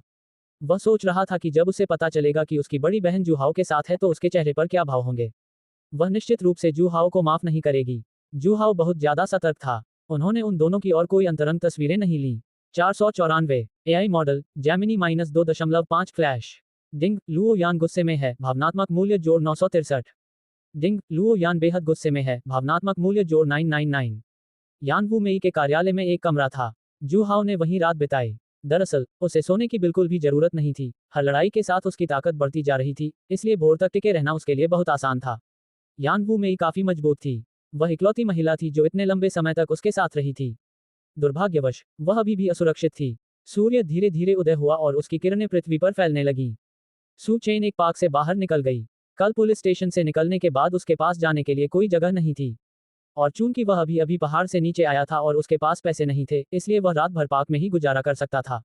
क्या जीवित व्यक्ति मूत्र से दम घुटकर मर सकता है? इसके अलावा उनके पास उत्कृष्ट चिकित्सा कौशल था। सू चेन ने पहले कुछ पैसे हासिल करने के लिए आज कुछ उच्चपदस्थ अधिकारियों और धनी व्यक्तियों को दावत देने की योजना बनाई थी। वह हर दिन पार्क में नहीं रुक सकता था। फिर जिन धनी लोगों को उसने बचाया, उनके माध्यम से वह पूरे उच्च वर्ग में अपना नेटवर्क फैलाता और धीरे धीरे संपर्क बनाता जाता और जीवन के शिखर तक पहुंचे। सू चेन अपनी मंगेतर को यह साबित करने के लिए दृढ़ संकल्पित थी। उसे यह बताने के लिए कि उसका चुनाव गलत था। उसे उससे सगाई नहीं तोड़नी चाहिए थी। दरअसल उसने गुनिंग को दोष नहीं दिया। ये सब जू हाओ के प्रभाव के कारण हुआ था। उसके द्वारा संपर्क बनाने का मुख्य उद्देश्य जू हाओ से निपटना था। वह आदमी अरबपति था। उसे हराना इतना आसान नहीं था। उसे लंबी अवधि की योजना बनानी पड़ी। उसे धनी मरीज कहाँ मिल सकते हैं? बेशक यह अस्पताल ही था। सू चेन का पहला पड़ाव अस्पताल था। उन्हें उम्मीद थी कि उन्हें कुछ ऐसे गंभीर रूप से बीमार मरीज मिल जाएंगे जिनका इलाज अस्पताल में नहीं हो सकता। फिर जब वह उनका इलाज करता था तो प्रतिक्रिया और संवेदना चरम पर पहुंच जाती थी। वह लापरवाही से अस्पताल में दाखिल हुआ। सू चेन एक उपयुक्त उम्मीदवार की तलाश में प्रत्येक वार्ड का दौरा कर रही थी। वह एक मोड़ से गुजरा और उसने कुछ डॉक्टरों को आपस में बात करते हुए सुना। आप सभी ने शेननोंग हॉल मामले के बारे में सुना होगा, है ना? मैं बस इतना ही कह सकता हूँ, बहुत बढ़िया। पारंपरिक चीनी चिकित्सा किस तरह की बकवास है? इसकी हिम्मत कैसे हुई हमारी पश्चिमी चिकित्सा से प्रतिस्पर्धा करने की? इस मामले ने इतनी हलचल मचा दी है कि चिकित्सा जगत में शायद ही कोई ऐसा व्यक्ति हो जो इसके बारे में न जानता हो। अब हमें बस हार्मनी अस्पताल द्वारा उस मरीज के इलाज का इंतजार करना होगा। हार्मनी अस्पताल काफी प्रतिष्ठित है। इसमें कई नवनियुक्त प्रोफेसर हैं और इसके सभी उपकरण विश्व स्तर पर अग्रणी हैं। यह मरीज को ठीक करने में सक्षम होना चाहिए। जब ऐसा होगा तो शेननोंग हॉल नष्ट हो जाएगा और पारंपरिक चीनी चिकित्सा कभी भी गर्व से अपना सिर ऊंचा नहीं कर पाएगी। क्या शेननोंग हॉल की प्रबंधक फैंग जिक्सुआन को देवी डॉक्टर के नाम से नहीं जाना जाता? उनमें वाकई कुछ हुनर है। अतीत में उनकी देखरेख में कई मरीज ठीक हुए हैं। इस बार क्या गड़बड़ है? यह महज खोखली प्रतिष्ठा है। उनकी पारंपरिक चीनी चिकित्सा पद्धति में बहुत अधिक तत्वज्ञान का सहारा लिया जाता है। वास्तविक उपचार और जीवन बचाने के लिए हमें अभी भी अपनी पश्चिमी चिकित्सा पद्धति पर ही निर्भर रहना होगा। सू चेन एक तरफ खड़े होकर सुन रहे थे। उनकी भौहें सिकुड़ी हुई थीं। वह पारंपरिक चीनी चिकित्सा के चिकित्सक थे। इन लोगों को पारंपरिक चीनी चिकित्सा की बुराई करते हुए सुनकर उन्हें बहुत बुरा लगा। उन्होंने सुना था कि पारंपरिक चीनी चिकित्सा एक नाजुक मोड़ पर है और विलुप्त होने के कगार पर है। पश्चिमी चिकित्सा द्वारा इसे इस हद तक दबा दिया गया था कि यह अपना सिर भी नहीं उठा पा रहा था। सू चेन सोच रहा था कि उसे हस्तक्षेप करना चाहिए या नहीं। आखिरकार वह भी पारंपरिक चीनी चिकित्सा का हिस्सा थे। वह बुजुर्ग व्यक्ति अपने समय का चिकित्सा संत बना रहा। एक शिष्य के रूप में चुपचाप खड़े रहना और कुछ न करना वास्तव में अक्षम्य होगा। इंतजार। शेनोंग हॉल के प्रबंधक फैंग जिक्सुआन। क्या यह उन नामों में से एक नहीं है जो उस बूढ़े आदमी ने उसे अपनी छोटी बहन के नाम बताए थे? क्या वह उसकी छोटी बहन भी हो सकती है? उस बूढ़े व्यक्ति की दिव्य छोटी बहन स्वर्गिक औषधि संप्रदाय से आई थी, इसलिए उसके पास चिकित्सा कौशल होना स्वाभाविक था। केवल वही एक ऐसे शिष्य को शिक्षा दे सकती थी जिसे देवी चिकित्सक कहा जाता था। सू चेन को लगभग 100% यकीन था कि फैंग जिक्सुआन उसकी छोटी बहन थी। इसका मतलब था कि उसे इसमें शामिल होना ही पड़ेगा। वह पहले से ही इस बात को लेकर दुविधा में था कि उसे कोई कदम उठाना चाहिए या नहीं, लेकिन जब उसे पता चला कि यह मामला उसकी छोटी बहन से जुड़ा है, तो उसने तुरंत फैसला कर लिया। उस छोटी बहन को देवी डॉक्टर की उपाधि प्राप्त थी, इसलिए उसका चिकित्सा कौशल अच्छा होना ही चाहिए। जिस मरीज का वह इलाज नहीं कर सकी, वह बहुत ही पेचीदा मामला होगा। क्या सू चेन किसी ऐसे गंभीर रूप से बीमार मरीज की तलाश में नहीं था जिसे दूसरे लोग ठीक नहीं कर सकते थे? जब उसने अपना कदम उठाया, इससे उत्पन्न सनसनी और भी अधिक होगी। फिलहाल शेननोंग हॉल का मामला चिकित्सा जगत का ध्यान आकर्षित कर रहा था। बशर्ते वह मरीज को ठीक कर दे, वह निश्चित रूप से अपना नाम कमाएगा। वह पारंपरिक चीनी चिकित्सा की प्रतिष्ठा को भी बचाएगा, अपनी छोटी बहन के शेननोंग हॉल को बचाएगा और अपनी छोटी बहन का स्नेह प्राप्त करेगा। एक तीर से कई निशाने साधना। सू चेन ने अब और संकोच नहीं किया। उसने ठंडे लहजे में उन कुछ सफेद कोट पहने लोगों पर नजर डाली जो अभी भी चर्चा कर रहे थे, फिर मुड़ा और अस्पताल से चला गया। उस समय शेननोंग हॉल अभी भी वीरान था। केवल बहुत कम संख्या में लोग, जो शेननोंग हॉल की चिकित्सा कुशलता में दृढ़ विश्वास रखते थे, यहाँ इलाज के लिए आते थे। हालांकि हर दिन काफी संख्या में पत्रकार वहां मौजूद रहते थे। सू चेन ने रास्ता पूछा और यहाँ आ गया, बड़े ही शान से चलते हुए अंदर आया। वह एक निष्क्रिय कर्मचारी के पास पहुंचा। सू चेन ने आत्मविश्वास से बात की। कृपया अपने प्रबंधक को सूचित करें कि उनके वरिष्ठ भाई आ गए हैं और शेननोंग हॉल में इस संकट को हल करने में उनकी मदद कर सकते हैं। कर्मचारी ने उसकी बातें सुनकर काफी प्रसन्नता महसूस की। मैनेजर फैंग जिक्सुआन उस मरीज का इलाज नहीं कर पाई, इसलिए उनके सीनियर ब्रदर की चिकित्सा क्षमता और भी अधिक प्रभावशाली होनी चाहिए, है ना? क्या वह मरीज को ठीक कर सकता है और शेननोंग हॉल की प्रतिकूल स्थिति को पलट सकता है? ये सिर्फ। उसने सू चेन को ऊपर से नीचे तक देखा।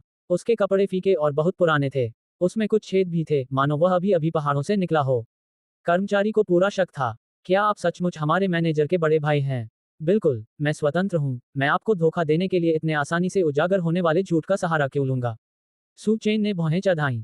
कर्मचारी आश्चर्यचकित और अनिश्चित था, लेकिन फिर भी उसने दांत पीसकर फैंग जिक्सुआन को ढूंढने के लिए ऊपर की ओर रुख किया। अब हालात अलग थे। पहले उनका मैनेजर ऐसा व्यक्ति नहीं था जिससे कोई भी जब चाहे मिल सके। अब शेननोंग हॉल के ढहने का खतरा मंडरा रहा था। वे स्थिति को पलटने का कोई भी अवसर नहीं छोड़ना चाहते थे।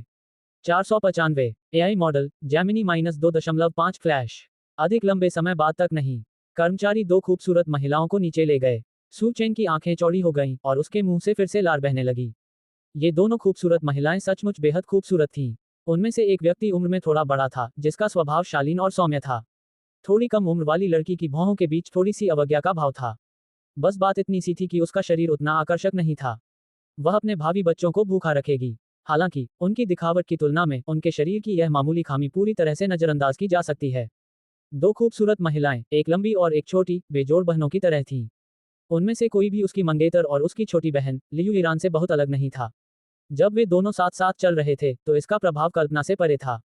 उसकी मंगेतर को जूहाओ द्वारा गुलाम के रूप में प्रशिक्षित किया गया था। उनकी पुलिस फ्लावर जूनियर सिस्टर जूहाओ को डेड कहकर बुलाती थी।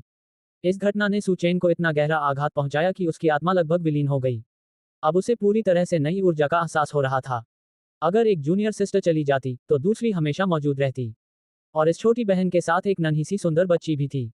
यह एक तरह से एक खरीदो एक मुफ्त पाओ जैसा ऑफर था। सू चेन की निगाहों को देखकर फैंग जिक्सुआन और भी ज्यादा नाराज हो गई।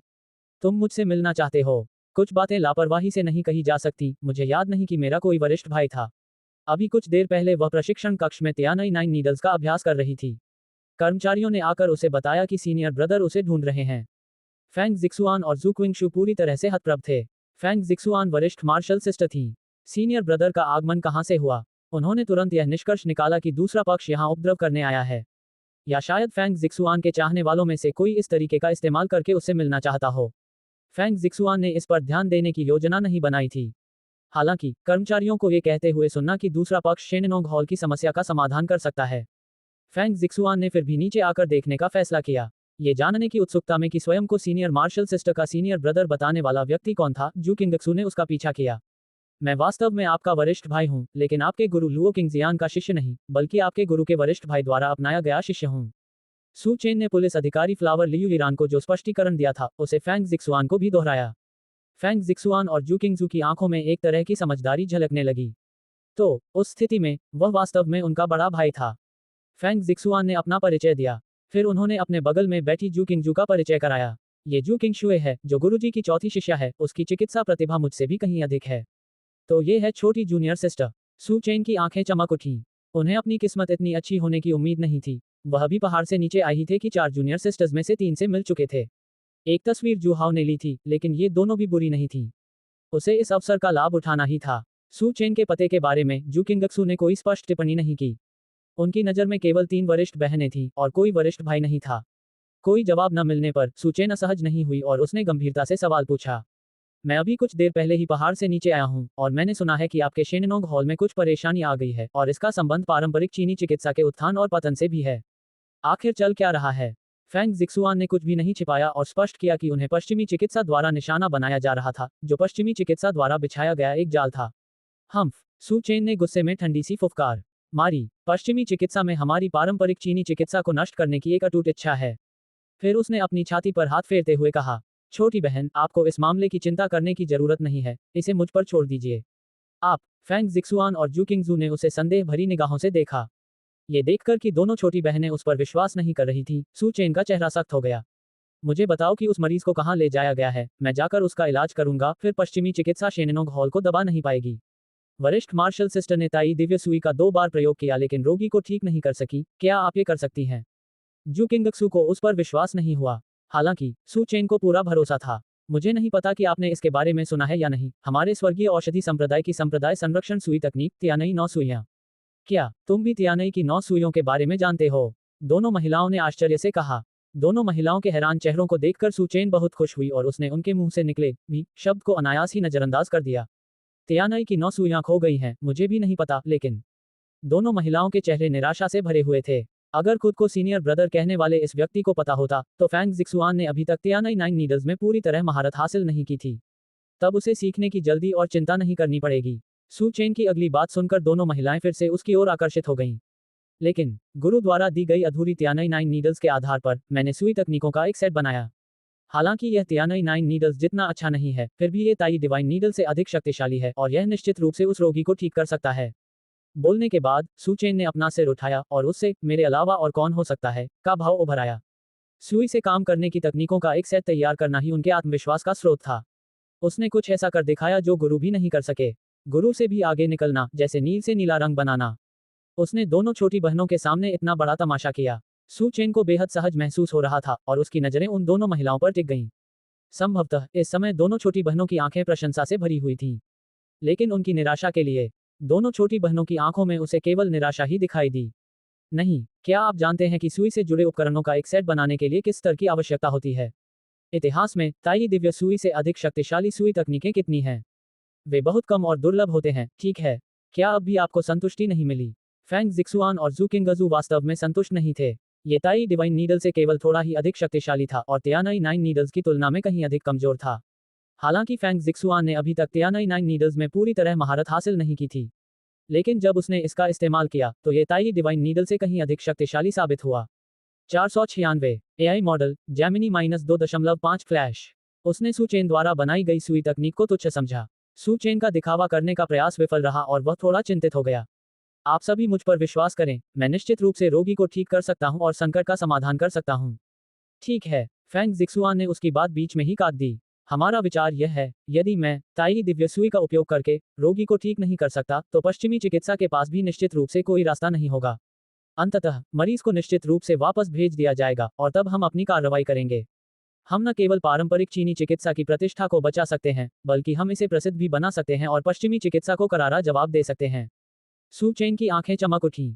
उन्हें यह बहुत ही व्यावहारिक लगा। हालांकि वह सू चेन के बारे में बहुत अच्छी राय नहीं रखती थी, लेकिन वह कम से कम एक संभावित सहायक तो था ही। अगर तब तक उन्हें तियानई की 9 सुइयां नहीं पता चली, तो वे मरे हुए घोड़े को भी जीवित मान सकते हैं। सू चेन का मनोरंजन करने के लिए किसी को भेजने के बाद फैंग जिक्सुआन और जू किंगजू तियानई 9 नीडल्स के साथ प्रशिक्षण जारी रखने के लिए ऊपर चले गए। दोपहर को सू चेन अनिच्छा से शेननोंग हॉल में रहने लगा। हालांकि वह बहुत खुश नहीं था, क्योंकि उनके रहने की व्यवस्था शेननोंग हॉल के कर्मचारियों के साथ की गई थी। वह अपनी दोनों खूबसूरत छोटी बहनों को देख भी नहीं पा रहा था। ठीक है, अगर वह अपनी दोनों छोटी बहनों के साथ बातचीत करके उनके रिश्ते को गहरा नहीं कर पाता, फिर वह कुछ काम ढूंढ लेगा। लेकिन उस समय शेननोंग हॉल पूरी तरह से सुनसान था। उसके लिए अपनी प्रतिभा दिखाने के लिए कोई मरीज ढूंढना असंभव था। वह ऊपर बस यूं ही बैठा रहा। जैसे ही वह जू हाउ से निपटने के बारे में सोच रहा था, सू चेन का मनोबल बढ़ गया। उसने अपनी दोनों छोटी बहनों को ऊपर से नीचे आते देखा। वह उनका अभिवादन करने के लिए आगे बढ़ा। छोटी बहन, फैंग जिक्सुआन ने हल्के से सिर हिलाया। छोटी बहन, जू किंगशुए थोड़ी नाखुश लग रही थी और उसने उसे पूरी तरह से नजरअंदाज कर दिया। दोनों सीधे प्रवेश द्वार की ओर चले गए और इंतजार करने लगे। सू चेन सोच रहा था कि उसकी दोनों छोटी बहनें किसका इंतजार कर रही होंगी। जल्द ही उसे पता चल गया। एक जानी पहचानी कार आकर दोनों महिलाओं के सामने रुक गई। इसके तुरंत बाद जू हाउ कार से बाहर निकल गया। मालिक, फैंग जिक्सुआन आगे बढ़ी और आदरपूर्वक झुककर प्रणाम किया। भिनभिना हट, भिनभिना हट, भिनभिना हट। सू चेन का दिमाग चकरा गया। उनकी मंगेतर उन्हें मास्टर कहकर बुलाती थी, एक छोटी बहन उन्हें पापा कहती थी और दूसरी छोटी बहन जू हाउ को मास्टर कहकर बुलाती थी। क्या वे इतने जटिल खेल खेल रहे थे? 192। बेटी का हाथ थामकर सिखाना। अंतरंग और घनिष्ठ, निर्दयी बदलाव। उसने सोचा था कि जूनियर सिस्टर फैंग जिक्सुआन को भी जू हाउ ने वश में कर लिया था और अपने अधीन कर लिया था। सू चेन की मानसिक स्थिति लगभग बिगड़ गई। हालांकि उनके रिश्ते को देखते हुए यह उस स्तर तक नहीं पहुंचा था। सू चेन को राहत इस बात से मिली कि छोटी बहन जू किंगशुए ने जू हाउ के प्रति वैसी निकटता नहीं दिखाई जैसी फैंग जिक्सुआन ने दिखाई थी। इसके बजाय एक हल्की सी नापसंदगी थी। ये सही था। सू चेन की आंखों में लगभग आंसू आ गए। अंततः उसे एक ऐसा हमसफर मिला जो जू हाउ के बाहरी रूप से धोखा नहीं खाया। फैंग जिक्सुआन और जू किंगजू ने जू हाउ को शेनोंग हॉल में पहुंचाया। सू चेन उदास चेहरे के साथ उनके पीछे पीछे चल रही थी। उसने सोचा था कि जू हाउ इलाज के लिए जूनियर सिस्टर फैंग जिक्सुआन से मिलने आया है। लेकिन जब उसने फैंग जिक्सुआन को जू हाउ को ऊपर स्थित अपने कार्यालय की ओर ले जाते हुए देखा, सू चेन इसे बर्दाश्त नहीं कर सका। उस आदमी, जू हाउ ने तो अपनी मंगेतर को भी वश में कर लिया था। फैंग जिक्सुआन से मिलने के पीछे उसके इरादे निश्चित रूप से बुरे थे। वह नहीं चाहता था कि उसकी दोनों छोटी बहनें जू हाउ के साथ अकेली रहें। इसलिए उसने जू हाउ का रास्ता रोक दिया। इसका अर्थ स्पष्ट था, वह उसे ऊपर नहीं जाने देगा। फैंग जिक्सुआन ने भौहें चढ़ाकर कहा, आप क्या चाहते हैं? सू चेन ने उसे कोई जवाब नहीं दिया, बल्कि इसके बजाय कहा, उसके साथ मत रहो। यह आदमी कपटी और धूर्त है और तुम दोनों के लिए उसके कुछ गुप्त इरादे हैं। फैंग जिक्सुआन के चेहरे के भाव बदल गए और उसने उसे फटकार लगाई। तुम चुप रहो। फिर उसने जू हाउ से माफी मांगते हुए कहा, गुरुजी, मुझे क्षमा करें। यह मेरे एक कनिष्ठ मार्शल चाचा का शिष्य है। यह अभी अभी पहाड़ों से आया है और इसे ठीक से बोलना नहीं आता। कृपया इसे क्षमा कर दीजिए। बात नहीं। जू हाउ मुस्कुराया और उसने हाथ हिलाया। फैंग जिक्सुआन ने राहत की सांस ली और सू चेन को ठंडी निगाहों से देखा। चूंकि आप अभी अभी पहाड़ों से आए हैं और कुछ भी नहीं समझते हैं, इसलिए आपने जो कुछ भी कहा है उसे ऐसा माना जा सकता है जैसे मैंने उसे सुना ही नहीं। क्या आप जानते हैं कि यह कौन है? जूस ग्रुप के सीईओ, एक अरबपति और एक और गुरु जिन्हें मैंने अपने साथ लिया है। अगर तुमने दोबारा बकवास की तो मुझे निर्दयी बनने के लिए दोष मत देना। फैंग जिक्सुआन ने यह बात बिल्कुल स्पष्ट कर दी थी। उसने जू हाउ की पहचान बताई थी। जू हाउ की सार्वजनिक छवि को देखते हुए उनका किसी भी कपटपूर्ण या धूर्त कृत्य से कोई संबंध नहीं था। उसने ये भी बताया कि उनके बीच गुरु शिष्य का रिश्ता था, इसलिए वह उसके लिए कोई खतरा नहीं होगा। सू चेन की बातों पर फैंग जिक्सुआन ने न केवल अविश्वास जताया, यहां तक कि जू हाउ से मतभेद रखने वाली जू किंगशुए ने भी उस पर विश्वास नहीं किया। हालांकि जू हाउ गुस्सैल स्वभाव का था, उनके प्रति उदासीन था और अक्सर उन्हें डांटता था। बाहरी लोगों की नजरों में उनकी छवि अब भी अच्छी थी। उनके निजी जीवन के बारे में तो और भी कम जानकारी थी। अपनी जैविक मां और सौतेली मां सू वानकियू के अलावा जू हाउ ने कभी किसी अन्य महिला से संबंध नहीं बनाए थे। उनके बारे में कभी कोई अफवाह नहीं फैली थी। उनके सचिव भी पुरुष थे। प्रथम समर्पित व्यक्ति, कोई मजाक नहीं था। अपनी दोनों छोटी बहनों के हाव भाव देखकर सू चेन ने मन ही मन सोचा, जैसा कि उम्मीद थी। उन्हें जू हाउ के असली रंग का जरा भी अंदाजा नहीं था। 497 एआई मॉडल जैमिनी -2.5 फ्लैश। तो आज वह जू हाउ का पर्दाफाश करेगा। तुम सब उसके धोखे में आ गए हो। वह ऊपर से तो सभ्य दिखता है, लेकिन उसका दिल बेहद काला है। मेरी मंगेतर गू निंग शुआन को तो उन्हें गुरुजी कहकर पुकारना भी सिखाया गया था। और एक और छोटी बहन, जो आपकी भी छोटी बहन है, लियू ईरान, जो पुलिस स्टेशन में काम करती है, वह भी उन्हें पापा कहकर बुलाती है। मुझे आपको ये बताने की जरूरत नहीं है कि वह किस तरह का व्यक्ति है ना? वूश। फैंग जिक्सुआन और जू क्विंगजू अवाक रह गए। विशेषकर जू किंगक्सू के चेहरे के भाव लगातार बदलते रहते थे।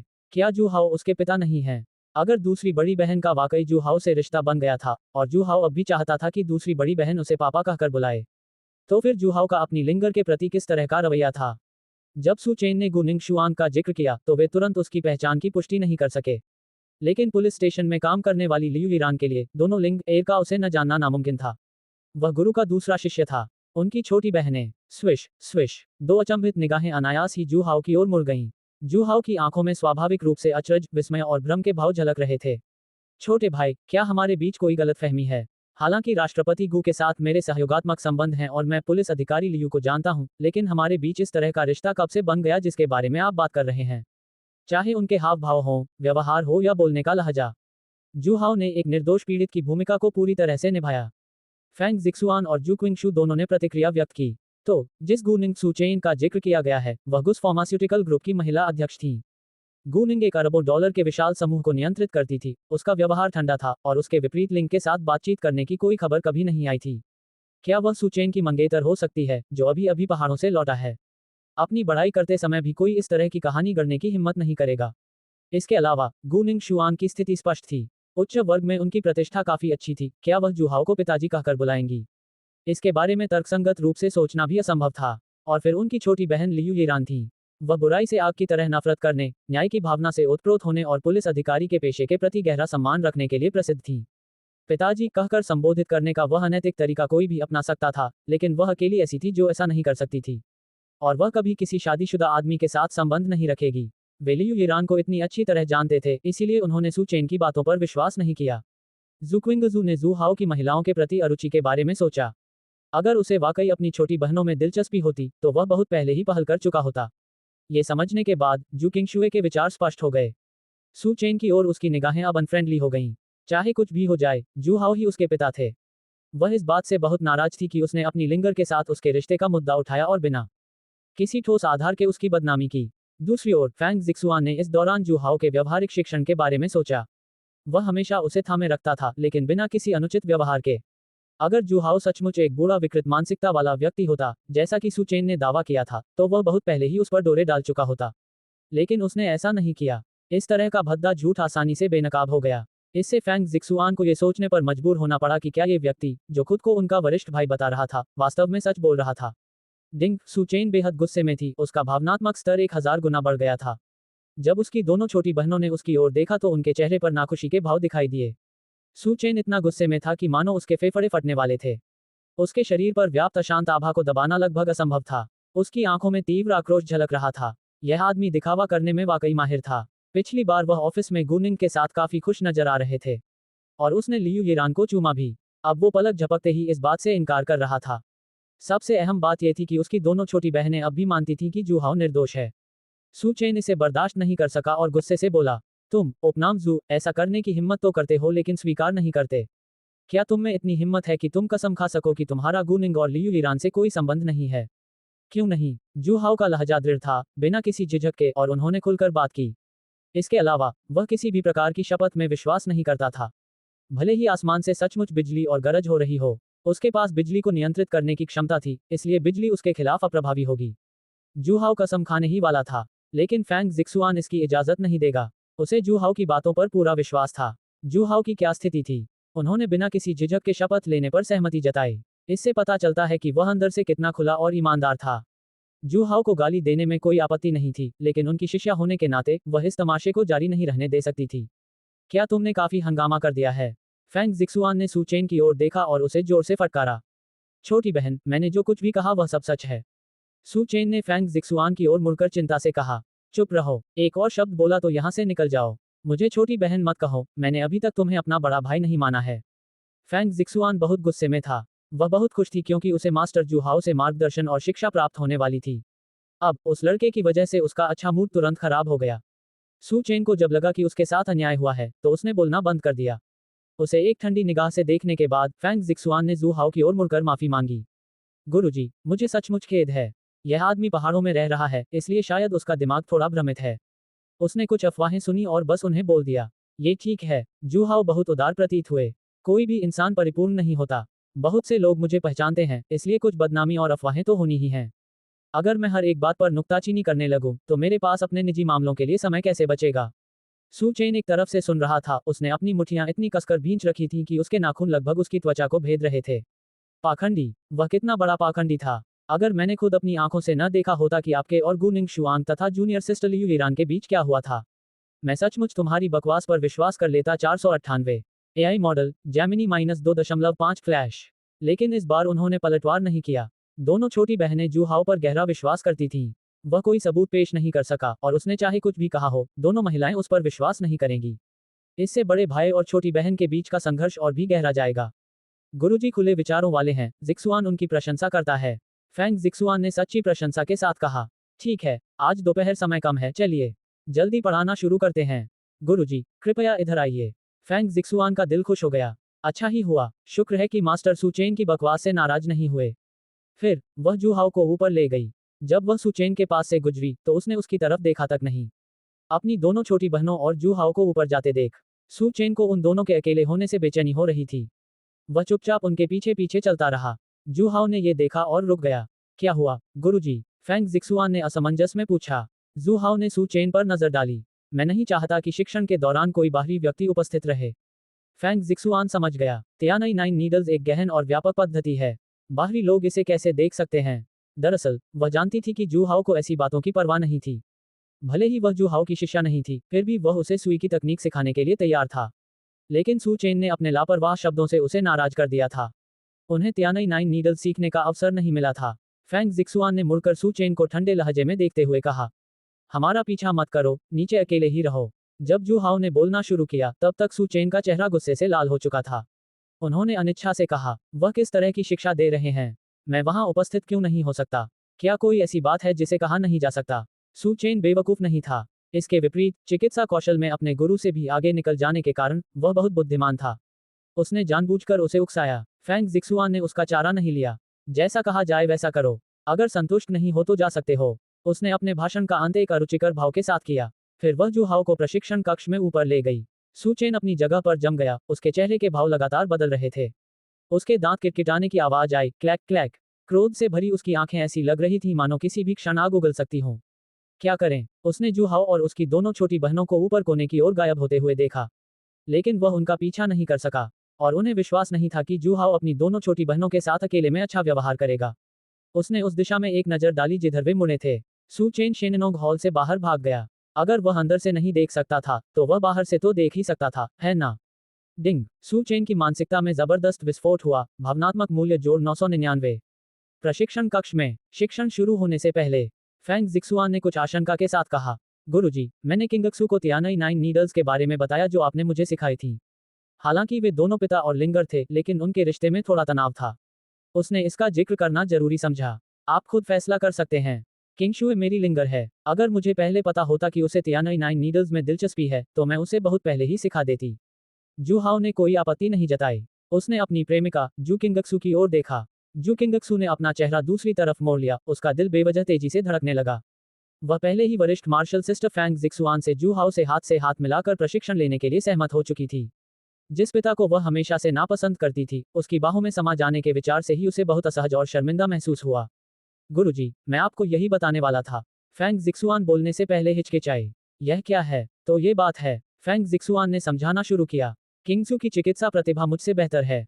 मैं सोच रही थी, अगर गुरुजी उसे भी तियानई नाइन नीडल्स सिखा दें, तो क्या वह मुझसे जल्दी सीख पाएगी? अगर किंगक्सू मुझसे पहले इसे सीख लेती है, तो वह हमारे शेननोंग हॉल का प्रतिनिधित्व भी कर सकती है और मरीजों का इलाज कर सकती है। तो मुझे नहीं पता कि गुरुजी के पास मुझे और किंगशुए दोनों को एक साथ पढ़ाने का समय होगा या नहीं। अगर समय पर्याप्त नहीं है, तो आप मुझे पढ़ाने के लिए जो समय दे रहे हैं, वह आप किंगजुए को दे सकते हैं। जूहाओ का चेहरा अजीब सा दिख रहा था। उसे अभी तक ये समझ नहीं आया था कि इस चौथे लिंगर को कैसे राजी किया जाए।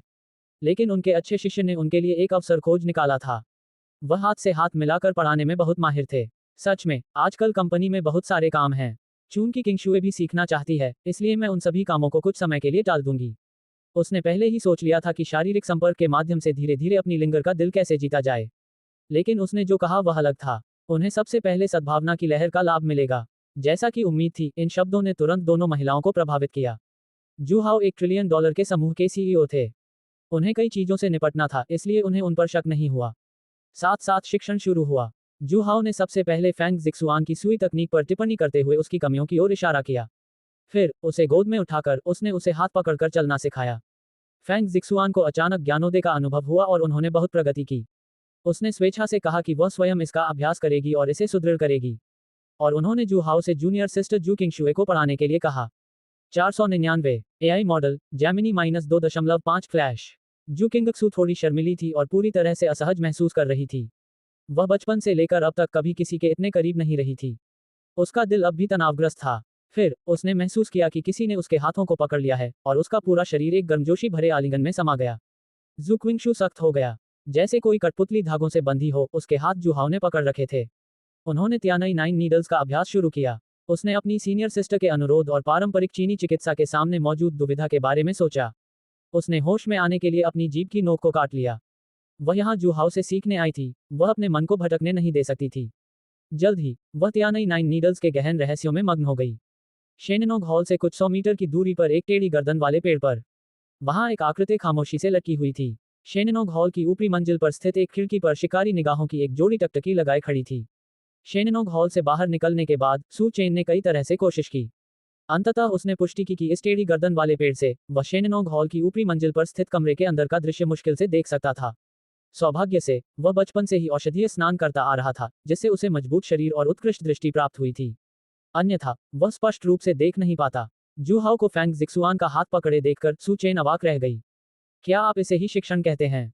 इसलिए इसमें कोई हैरानी की बात नहीं है कि उन्होंने दूसरों को देखने नहीं दिया। जो व्यक्ति इस बारे में नहीं जानता होगा वह सोचेगा कि आप कुछ और ही कर रहे हैं। फैंग जिक्सुआन पूरी तरह से शांत दिख रही थी। उन्हें व्यवहारिक शिक्षण की कोई कमी नहीं रही होगी। उसने सोचा था कि इस छोटी बहन का जूहाओ के साथ अभी तक उस स्तर का रिश्ता नहीं बना था। लेकिन अब इससे क्या फर्क पड़ता है? हाथों से छूने पर ठोकर लगना और रगड़ लगना अपरिहार्य था। सभी लाभ उठा लिए गए। उन्होंने फैंग जिक्सुआन को एक्यूपंक्चर करते देखा। यह अवश्य ही जूहाओ ही होगा जो उसे कुछ चिकित्सा कौशल सिखा रहा होगा। कितनी उलझन भरी स्थिति है। जूहाओ, वह विकृत मानसिकता वाला व्यक्ति जिसके दिमाग में महिलाओं के अलावा और कुछ नहीं रहता। उन्हें चिकित्सा क्षेत्र में कौन कौन से कौशल का ज्ञान है? ये स्पष्ट रूप से शिक्षण के बहाने फायदा उठाने का मामला है।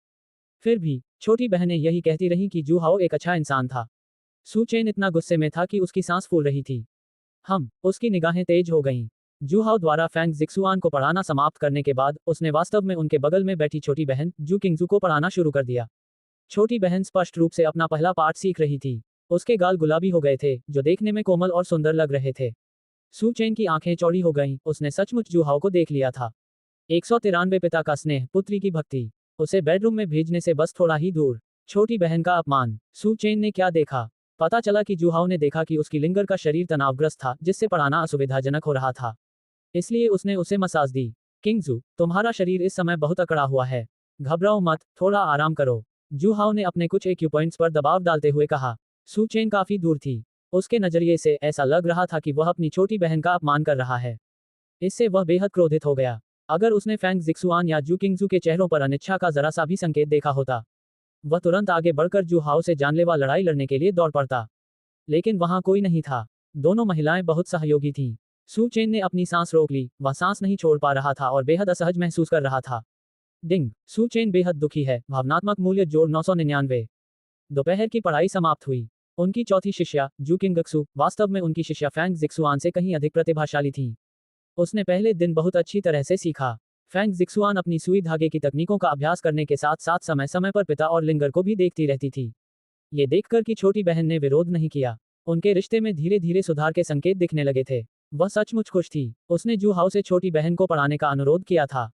यह उम्मीद करना कि छोटी बहन उससे पहले तियानई नाइन नीडल सीख लेगी और पारंपरिक चीनी चिकित्सा को परिवर्तन की दिशा में ले जाने में मदद करेगी, इसका एक पहलू था। दूसरी ओर फैंग जिक्सुआन पिता और लिंग एयर के बीच के रिश्ते को मजबूत करना चाहता था। और भी बेहतर होगा यदि वे पिता की दयालुता और पुत्री की धार्मिकता को प्राप्त कर सकें। एक उसकी छोटी बहन थी, दूसरी उसकी मालकिन। वह उन दोनों को इस तरह के मतभेद में नहीं देखना चाहती थी। एक दोपहर बीत गई। फैंग जिक्सुआन को इससे बहुत लाभ हुआ। तियानई नाइन नीडल सीखने में उसकी प्रगति अगले स्तर पर पहुंच गई। जूहाओ की मालिश के बाद जू क्विंगशू का मूड शांत हो गया। वह अपनी पढ़ाई में इतनी मग्न हो गई कि खुद को उससे बाहर निकालना उसके लिए असंभव हो गया। सीखने की अवधि के बाद वह साधारण तियानई नाइन नीडल्स का प्रदर्शन पहले से ही कर सकती थी, हालांकि वह अभी तक इसमें निपुण नहीं थी। वह उन जटिल विवरणों को पूरी तरह से समझ नहीं पाए। लेकिन जब सीनियर मार्शल सिस्टर ने उसे सिखाया था तब की तुलना में वह बुनियादी बातें भी बिल्कुल नहीं समझ पाई थी। ये तो पहले से ही बहुत अच्छी शुरुआत थी। मालिक जी, क्या आज घर पर सब ठीक है? हम मालिक जी को रात के खाने पर दावत देना चाहते हैं। जूहाओ ने थोड़ी देर सोचा और मुस्कुराया। ठीक है। वे तीनों पास के ही होटल में लौट गए। हाल ही में फैंग जिक्सुआन इस होटल में नियमित रूप से आने लगे थे। वह तियानई नाइन नीडल सीखने में इतनी व्यस्त थी कि वह खाना पीना और सोना ही भूल गई। अपनी छोटी बहन की मेजबानी करते समय वह शेननोग हॉल के भोजन से ही संतुष्ट नहीं हो सकती थी। अभ्यास के बाद वह हर रोज अपनी छोटी बहन को होटल में रात के खाने के लिए ले जाती थी। 500 एआई मॉडल जैमिनी -2.5 फ्लैश। वह बड़ी सहजता से आरक्षित स्थान पर पहुंच गया। उसने व्यंजन मंगवाए। मास्टर जूहाओ और छोटी बहन के बीच तनाव कम करने के लिए फैंग जिक्सुआन ने जानबूझकर उन्हें करीब लाने की कोशिश की। इसलिए उसने जू किंगशुए के बैठने की जगह बीच में तय कर दी। फिर वह उसके ठीक बगल में बैठ गई और जू किंगक्सू को भागने का मौका नहीं दिया। जू किंगक्सू सीनियर मार्शल सिस्टर का इरादा समझ गई। वह मन ही मन अवाक रह गई। वरिष्ठ मार्शल सिस्टर शायद जरूरत से ज्यादा सोच रही थी। जू हाओ के साथ उनके संबंधों को देखते हुए सुलह असंभव थी। सीनियर मार्शल सिस्टर के प्रयास सरासर व्यर्थ थे। जू किंगक्सू ने मन ही मन विरोध किया, लेकिन वह सीधे तौर पर मना नहीं कर सकी। वरिष्ठ मार्शल सिस्टर की भी नेक मंशा थी, इसलिए वह इसके लिए तैयार हो गई। छुपकर पीछा कर रहे सुचेन ने यह दृश्य देखा और तुरंत गुस्से से अपने दांत पीसने लगा। वह फेंग जिक्सुआन के बारे में शिकायत करने से खुद को रोक नहीं सका। उन्होंने ये भी देखा कि जू किंगक्सू और जू हाओ के बीच संबंध अच्छे नहीं थे और यह छोटी बहन बीच में सुलह कराने की कोशिश कर रही थी। आप छोटी बहन को नुकसान पहुंचा रहे हैं। क्या आपको लगता है कि जू हाओ एक अच्छा इंसान है? मानो या ना मानो, एक बार जब वह छोटी बहन से परिचित हो जाएगा तो वह उसका पूरी तरह से फायदा उठाएगा। दरअसल उसे परिचित होने की भी जरूरत नहीं है। टेढ़ी गर्दन वाले पेड़ पर उसने जो कुछ देखा था उसके बारे में सोचते हुए सुचेन भड़कने ही वाली थी। फेंग जिक्सुआन को पता ही नहीं था कि वह कब जू हाओ की शिष्या बन गई। उसे प्रत्यक्ष शिक्षण की आदत थी और उसने उसका पूरा फायदा उठाया था। अब छोटी बहन की बारी थी। दोनों छोटी बहनें बहुत खूबसूरत थीं। जू हाओ जैसे बदमाश के हाथों में पड़ने के परिणाम अकल्पनीय थे। डिंग, सुचेन की मानसिकता में जबरदस्त उछाल आया। भावनात्मक मूल्य जोड़ 852। ये देखते हुए कि उन्हें रात के खाने के बाद अभ्यास पर वापस जाना था, फेंग जिक्सुआन ने शराब का ऑर्डर नहीं दिया, बल्कि एक केतली चाय मंगवाए। उसने तीनों कपों में चाय डाली। जब सभी व्यंजन परोसे जा चुके थे तो फेंग जिक्सुआन ने अपनी चाय का प्याला जू हाओ की ओर उठाया। गुरुजी, हमें चिकित्सा कौशल सिखाने के लिए अपने व्यस्त कार्यक्रम से समय निकालने के लिए धन्यवाद। हम आपको शराब की जगह चाय से बधाई देते हैं। ये देखकर कि छोटी बहन जू किंगशुए ने कोई प्रतिक्रिया नहीं दी, उसने अपनी कोहनी से उसे 2 बार धक्का दिया। जू किंगक्सू ने अनिच्छा से अपना कप उठाया। जू हाओ मुस्कुराया और बोला, तुम में से एक मेरा शिष्य है और दूसरा मेरा साथी। चाहे मेरे पास कितना भी कम समय हो, मैं वहां पहुंच जाऊंगा। तीनों चाय के प्याले हवा में धीरे से खनक उठे। टोस्ट के बाद उन्होंने खाना शुरू कर दिया। जू किंगक्सू और जू हाओ के पास एक दूसरे से कहने के लिए कुछ नहीं था, इसलिए वरिष्ठ मार्शल सिस्टर फेंग जिक्सुआन ही लगातार बातचीत के विषय उठाती रहीं। गुरुजी, हमारी वर्तमान सीखने की प्रगति के अनुसार क्या हम इसे 10 दिनों के भीतर सीख सकते हैं? पश्चिमी चिकित्सा को उपचार के परिणाम प्राप्त करने के करीब होना चाहिए। उन लोगों के स्वभाव को देखते हुए वे निश्चित रूप से जिम्मेदारी हमारे शेननोंग हॉल पर डाल देंगे। अगर तब तक मैंने तियानई 9 नीडल्स में महारत हासिल नहीं की तो मुसीबत बहुत बड़ी होगी। जू हाओ ने गहरी सोच में डूबे हुए अंदाज में अपनी भौहें सिकोड़ी। फिर उन्होंने दृढ़ भाव से कहा, चिकित्सा कौशल में आपकी प्रतिभा बहुत उच्च स्तर की है। वर्तमान प्रशिक्षण प्रगति के अनुसार इसमें लगभग 10 दिन लगेंगे और अधिकतम 15 दिनों से अधिक नहीं। आप तियानई 9 नीडल्स में पूरी तरह महारत हासिल कर लेंगे और उपचार कोई समस्या नहीं होगी। जू हाओ का सकारात्मक उत्तर मिलने पर फेंग जिक्सुआन थोड़ी शांत हुई और उसके चेहरे पर मुस्कान खिल उठी। जू हाओ के एक वाक्य ने उसके दिल पर पड़े भारी दबाव को दूर कर दिया। गुरुजी, उस समय तियानई 9 नीडल्स सीखने में आपको कितना समय लगा था? मास्टर, अब आपकी चिकित्सा कौशल किस स्तर तक पहुंच गई है? फेंग जिक्सुआन ने पिता और लिंग एयर को करीब लाने के लिए बहुत प्रयास किए। वह लगातार ऐसे विषय ढूंढती रहती थी जिससे असहज चुप्पी न जमे। जू हाओ को एक प्लेट लेने के लिए हाथ बढ़ाते हुए देखकर खाना दूसरी तरफ थोड़ी दूर पर था। उसे उस तक पहुंचने के लिए थोड़ा खड़ा होना पड़ा। फेंग जिक्सुआन का दिल हिल उठा। उसने अपनी चॉपस्टिक बढ़ाई, वह व्यंजन उठाया और उसे जू हाओ के कटोरे में रख दिया। जिक्सुआन, मैं खुद कर सकती हूँ। तुम्हारे लिए मेरे लिए खाना लाना बहुत शर्मनाक है। जू हाओ ने ऊपरी तौर पर इनकार कर दिया, लेकिन अपने लक्ष्य को प्राप्त कर लेने पर वह मन ही मन मुस्कुराया। जब उसके मन में मुख्य पात्र सुचेन के लिए भावनात्मक मूल्य संबंधी संकेत प्रकट होते हैं, वह बहुत संतुष्ट था। उसने भावनात्मक अंक बटोरने का कोई मौका नहीं छोड़ा। जू हाओ ने विनम्रता दिखाई और फेंग जिक्सुआन ने हाथ हिलाते हुए कहा, कोई बात नहीं मालिक, मैं यहीं पास में हूँ। चाचा जी, बस बता दीजिए कि आप क्या खाना चाहते हैं। इसलिए जब भी जू हाओ दूसरी तरफ रखा कोई व्यंजन खाना चाहता था तो फेंग जिक्सुआन अपनी सूझबूझ से उसे वह व्यंजन उठाने में मदद करता था। जू हाओ ने उनके कार्यों के लिए अपनी प्रशंसा व्यक्त की। इस शिष्य का भविष्य उज्ज्वल था। फेंग जिक्सुआन को जू हाओ के लिए खाना लेने में कोई अधीरता महसूस नहीं हुई। हालांकि जब उसने देखा कि उसके बगल में बैठी जू किंगक्सू चुपचाप अपना खाना खा रही है, उसे लगा कि कुछ गड़बड़ है। ये सही नहीं है। क्या वह उन दोनों के बीच एक प्यार भरा पिता लिंगर का रिश्ता विकसित करने की कोशिश नहीं कर रही थी? आखिर वह अकेली ही अपने स्वामी के प्रति आज्ञाकारी क्यों थी? ऐसा कैसे होने दिया जा सकता है? उसकी निगाहें चारों ओर दौड़ीं और फेंग जिक्सुआन के मन में एक विचार आया। खड़खड़ाहट। उसने ऐसा नाटक किया जैसे उसकी चॉपस्टिक जमीन पर गिर गई हो। चॉपस्टिक उठाते हुए उसने जू किंगशुए से कहा, किंगशुए, मास्टर के लिए कुछ खाना लाने में मेरी मदद करो। मैं चॉपस्टिक की एक नई जोड़ी लेने जाता हूँ। ऐसा नहीं है कि उसके पास हाथ नहीं है। जू किंगशुए अनिच्छुक थी, लेकिन फिर भी उसने अपनी चॉपस्टिक आगे बढ़ाई और जू हाओ के कटोरे के लिए खाना उठाया। वह जू हाओ से निपटना नहीं चाहती थी, लेकिन वह सीनियर मार्शल सिस्टर के आदेश का उल्लंघन नहीं कर सकती थी। फैंग जिक्सुआन ने कहा कि जूहाओ के लिए खाना लाना उसकी मदद करना था, न कि वह खुद ऐसा करना चाहती थी।